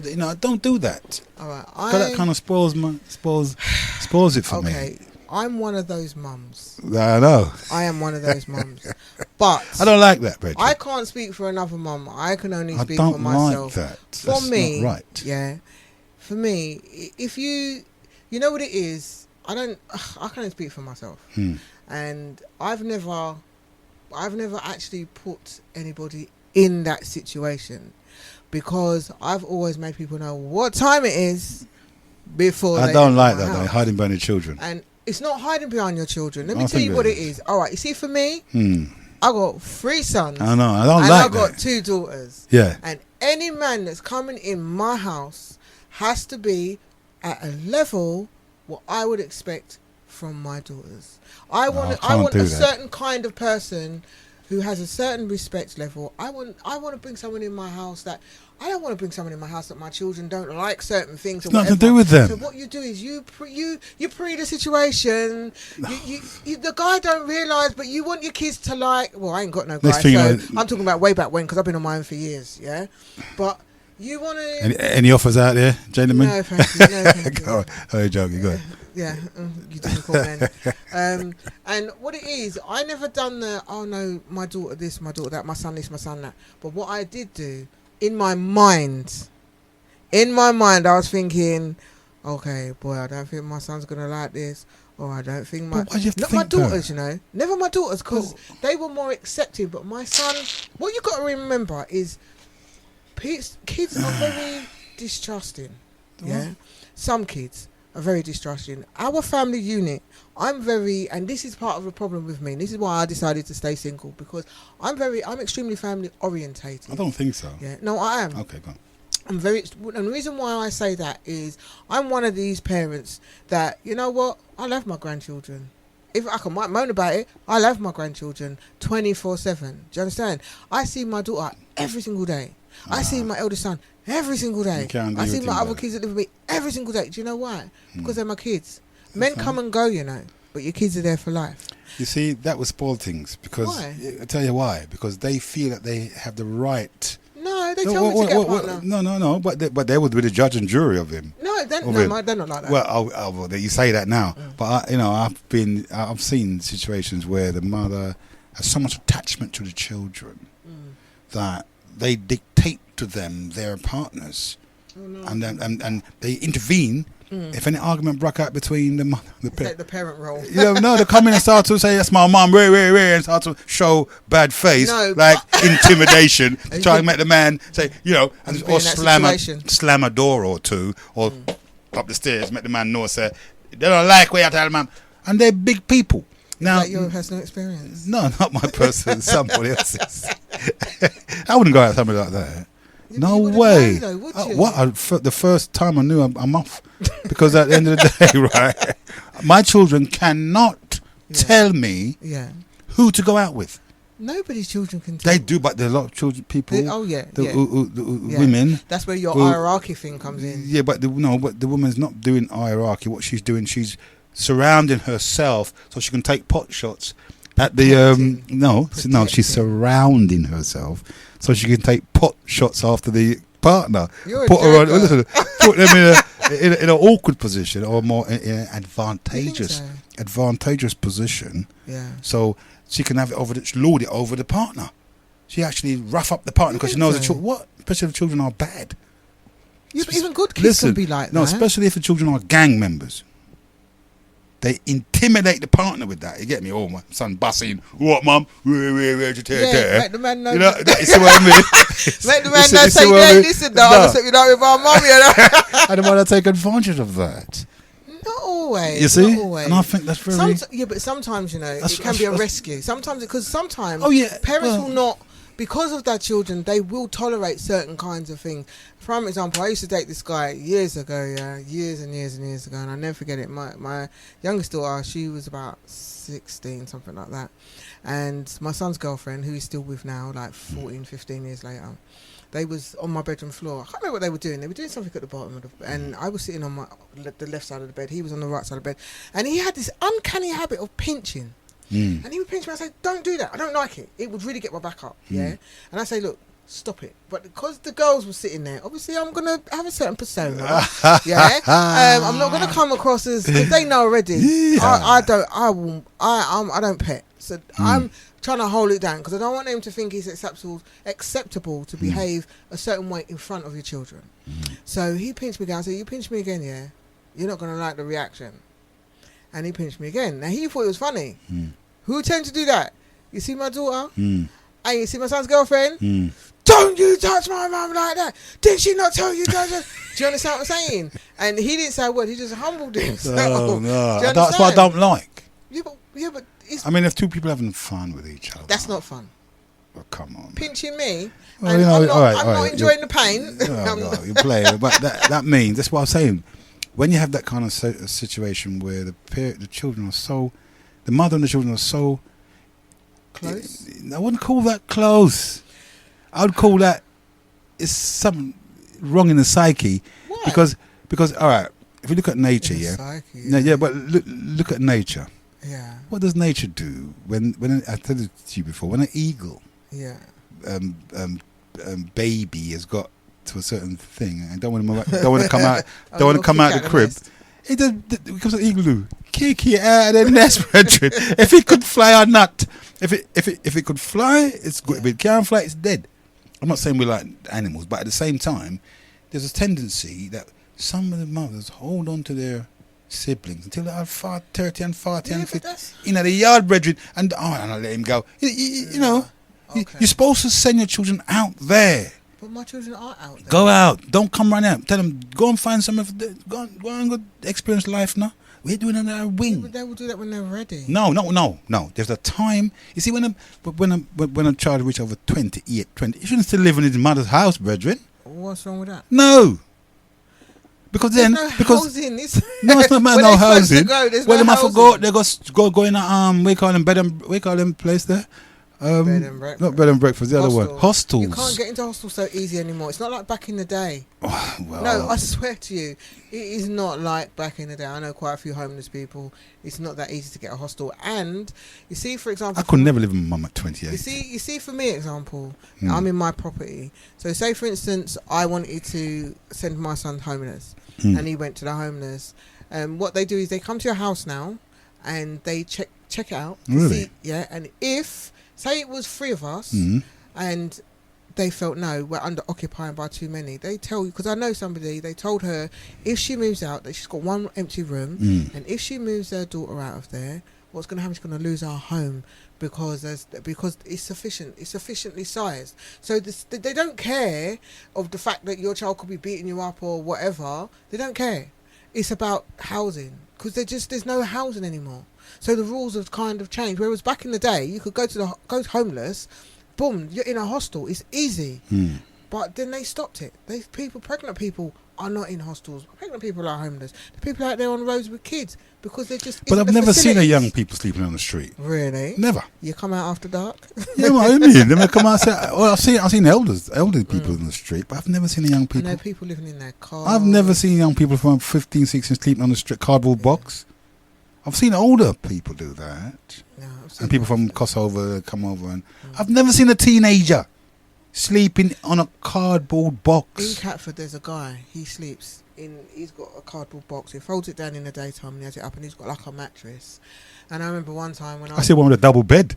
A double bed. Double bed, big with mattress, everything. I'll put all we call it the lamps right Oh, on the street. stop Serious, it. right? I need a bridge in Peckham. Oh, bless. Double bed, got all crates up like a bedroom, bridge. Oh, And I felt bad. you should feel bad. I did.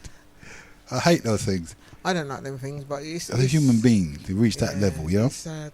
It is sad. Sorry to cut you. You were going to say something. Oh, the guy in Catford, he's a young guy. How old do you Everybody reckon he is? He didn't look like he was more than about 17. Really? And we were walking, myself and my daughter, and we was walking, and all I had in my pocket was £5. And he had this little sign up, and the sign was saying that he needed, I think it was something like £12.50 or something. What for? Because there's a place I don't know if there's one down here, but in Forest Hill, you can pay for the night. Sad life, innit? Yeah. So I was walking, and I looked back, and I was walking, and I was looking back. You know, it's £5. No, but it wasn't even about the money, because I don't know what it was, but something was drawing me to this guy. And my daughter was like, "Mum, what are you doing?" I was like, "No, I'll be back in a minute." She's like, "I'm not coming with you." So I was like, "Okay." So I went back, and I stood up, and I was talking to the guy, and I said, "Look, all I've got in my pocket is £5. Yeah, you can take, I'm really sorry, it's not enough, but." Obviously, it'll head you towards your goal of that. It's half. So he started to tell me his story, and what it was. He met a girl up in Scotland, and the girl, like obviously, so-called thought he was in love. She got pregnant, teenagers, unprotected sex, obviously. Moved down here. But what happened is the baby died after it was born, and after the baby died, he said he couldn't cope, and he was crying all the time and whatever. And the girl didn't like that because he wasn't the strong person that she knew. She kicked him out. He said he can't go back to where he's from because his parents are dead. So he said he's got nothing else to do, nowhere else to go. So I just listened to his story, because sometimes it's nice to give someone, like, even if it's just 5 minutes, doesn't matter if they're homeless or whatever. Everybody's somebody. Do you know what I mean? Yeah. And then my daughter, she got fed up with waiting down the road, and she come and she stood by the railings with her hands on her hips, just looking at me and saying, "Mum, what are you doing?" So I just said to him, "I'm really sorry, love. This sour-faced girl is my daughter. Dear. I've got to go." Obviously, you can see by her face she wants to go where she's going. And he's like, "Oh, but thank you anyway." He said, "Thank you." He said, "Because people are passing me and they're not talking to me." So I think if you give some people that time of day, that little empathy. But then, again, you do that for your own children as well. Of course. And so, in a household, when they reach maybe the age of 18, 19, and I tell my daughter all the time, okay, you're going to reach 19, you're going to have your own way, but as long as you're living with your mum, you have to behave yourself. Yeah. 2 bull can't rain in 1 pen. And I very know, true saying. and I know that you're thinking you're a big woman now, but as long as you don't have your own house, you're obliged to. Your mum will still think of you as a child. Yeah. No matter how big you are, there always that loggerheads, effing this and all that. You know what I mean? Do you know the thing So I is- had to fly down there one time, and they was like, "You stupid cow!" So, oh my God, come on, people! I had to fly down there. I ended up having to take her, for a year. Yeah. I never looked forward to that, mate. Like, it's all bloody chicken. She lives on chicken and chips. And what was that chicken? I thought, do you eat anything else? Yeah. She said, no, chicken and chips. So I eat rice and peas. These children are awkward nowadays. Yeah, because With with their much diet. choice. I don't know, chicken and chips ain't choice. Back in the day, you think about it, when we were kids, we got food put on the table and we had to eat it. Yeah, that's right. You eat it or I you try don't to eat show nothing. my But the youth them problem that. is- right, but You see it? I made that mistake. I would. I always try you to- don't like that? I'll make something This else. is what I'm trying to show you. Yeah. So this is what I'm saying. I hand that discipline down. I said, my mother, when she put something on the table, whether I like it or not, I have to eat it or starve. I don't like that, and I'm going to get this. No, don't do that. Do you know the funny Yeah, thing no, I is, say. my youngest well, not the youngest one, because he's sour face now because I do that with him. But the one before him, he didn't like something, I would make him something else. But the elder three, no, you get what you're taking. And the funny Why is thing that, though? is, That's bias, though. no, because I just felt I was being, That's maybe I was being a bit bias. harsh You or whatever. But there's a big gap between them. Doesn't matter. Because it's from, because he's like, How old is he's 19 now. How old was he then? How old was he then? He was 16. Oh, come on, friend. You see what I mean with that? No, but that's what I'm saying. You don't But do you see, that. the funny thing is, my eldest daughter, she does that with her son. She gives him multiple choice.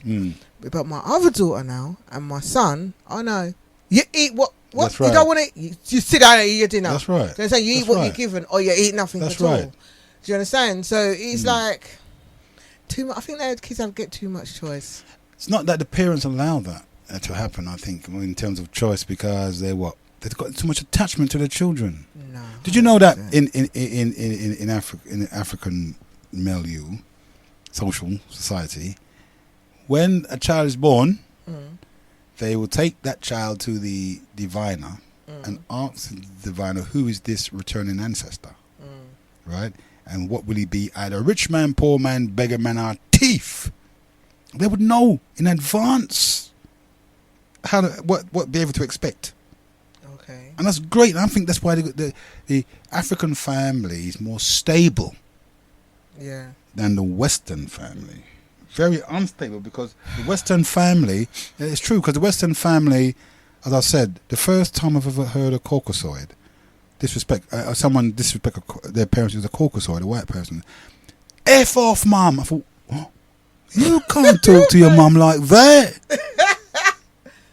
Big time F off, And I thought it was only, but then I saw the younger, black youth chasing off his mum as well. It seemed like they pick up this nasty habit.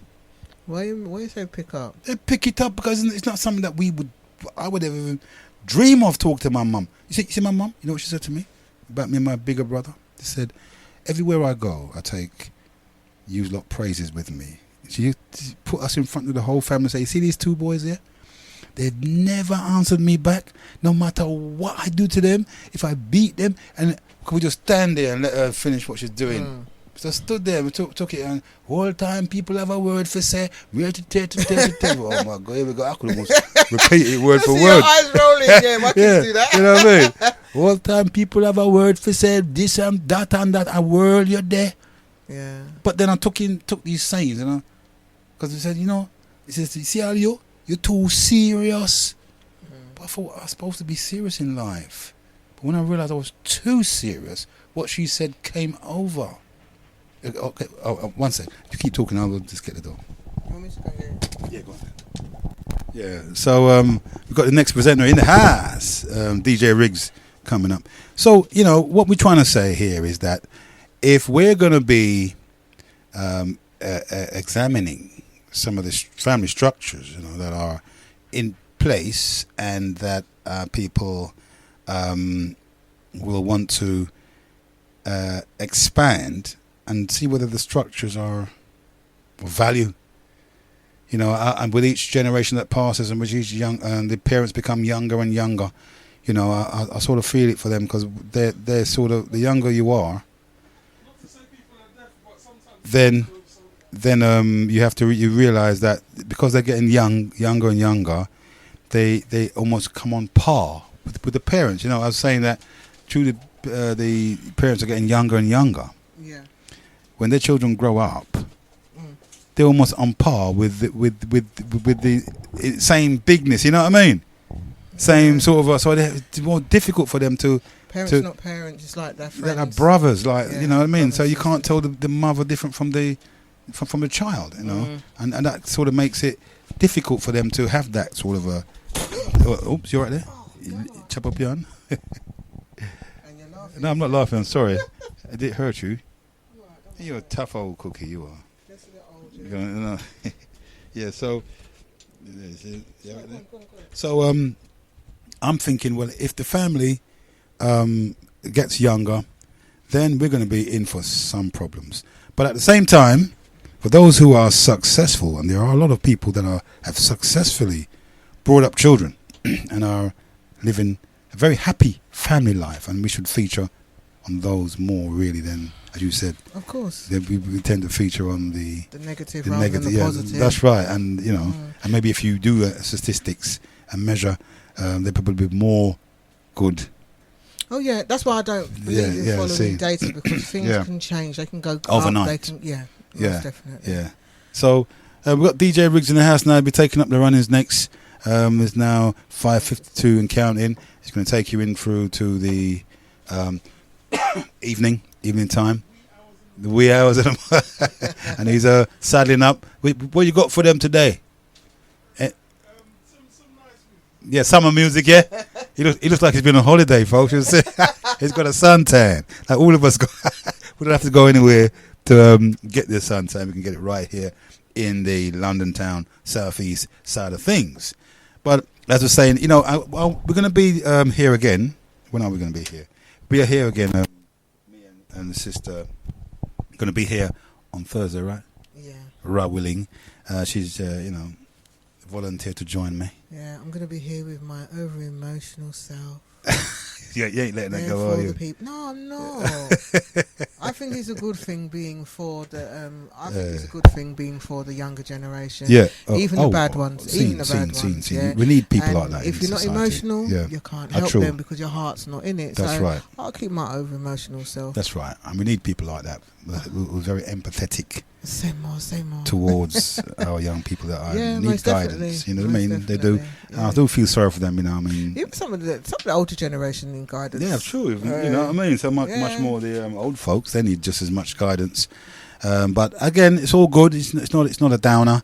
And I want to say to during the week, I think we're going to be starting at 10 o'clock during the day now. Sometimes I think like maybe 10. I don't know. I've got to confirm that. So I'm not going to give you a time when I'm going to be here. I don't want to say I'm going to be here on that time and I don't turn up. You know what I'm saying? So what I want to do is just remind you, Thursday, and probably you'll get a message before that. If you tune into the Genesis Genesis group, you can join them, I do believe. How's it been for you? I want you to say your goodbyes now and It's been fun. It's been pleasant. It's been extremely interesting. Mm-hmm. But everybody have a pleasant evening, a quiet evening, a peaceful evening. Why not a rowdy evening? Why not drinks and getting drunk? Because it's Sunday, mellow, kick back, enjoy, relax. Yeah. And then tomorrow's Monday. Back into the old routine. Old grind, eh? Definitely. So, are you going to be coming back here again with us, with me, Thursday, aren't you? Of course I'll be here with my over-emotional self. Don't worry about that. We'll deal with that. I'm cool, honestly. Yeah, man. So, you saying goodbye then, are you? Goodbye, guys. Have a pleasant evening. And like I always say, if you can't be good, be safe. Right on. And so, it's 5:55 and counting. Is that right? Yeah, and we're going to wrap things up here for you. So what we say here is that we're going to be visiting the initiation program. That's what I do. I do an initiation show into the higher knowledge, and it's working because the higher knowledge is this: it's your true self that matters. It's not your natal or your earthbound self, and I think people are beginning to realize this. And your self-identity is paramount. And I know that we are going through an identity crisis at the moment. So the African diaspora, or the historical African diasporas, think that we're going through a crisis in our identity, and then so we're trying to re-establish ourselves in our African identity. But that doesn't have to be the case, because the initiation would show you that you have a higher identity. How about that? Isn't that wonderful, folks? And I'm thinking it's been doing a lot of good for people. People have been taking it in, and it's been changing their lives. They don't see themselves. They don't have that burden, that heavy burden of being black and African. And this is what I'm trying to get over. Not that I'm against everything African or against everything black, but those are not our true self. So why should we go get a bundle on those things when it's not important? It doesn't matter that much. Come on. We use the old philosophical angle and say the Supreme Being has multiplied itself into myriads. So you've got to do the maths from that angle. You cannot do the maths from any other angle than that angle. The multiplicity, how do you explain the one to the many? And if you do that, all of those extra baggage that you carry out there, people trying to load you up with about to be conscious of just consciousness needs to be conscious of something else now. It's tired of talking about ethnicity, races, and all them things there, and stuff like that. It's tired of that. Consciousness wants to be conscious of your higher self. How about that? Wherein you don't carry the extra baggage, you see. And this is wonderful. So tune into the Heru show that will exalt you to recognize your divinity, not your natal personality. Don't worry about that. That's going to be there all day long. You know what I mean? And so this is what you can expect on the Heru show. And we've got 2 minutes to go on the Heru show. So tune in and partake, because if you can take of that, you will feel the benefits when you begin to identify not with your earthbound self, and you won't have all that burden to carry, as I said before, but you'll be carrying your divinity with you, and that's what you need ever before your face if you're going to solve all sorts of problems. You cannot solve problems as a human. You can solve problems as a God man and God woman that the Supreme Being wants you to be.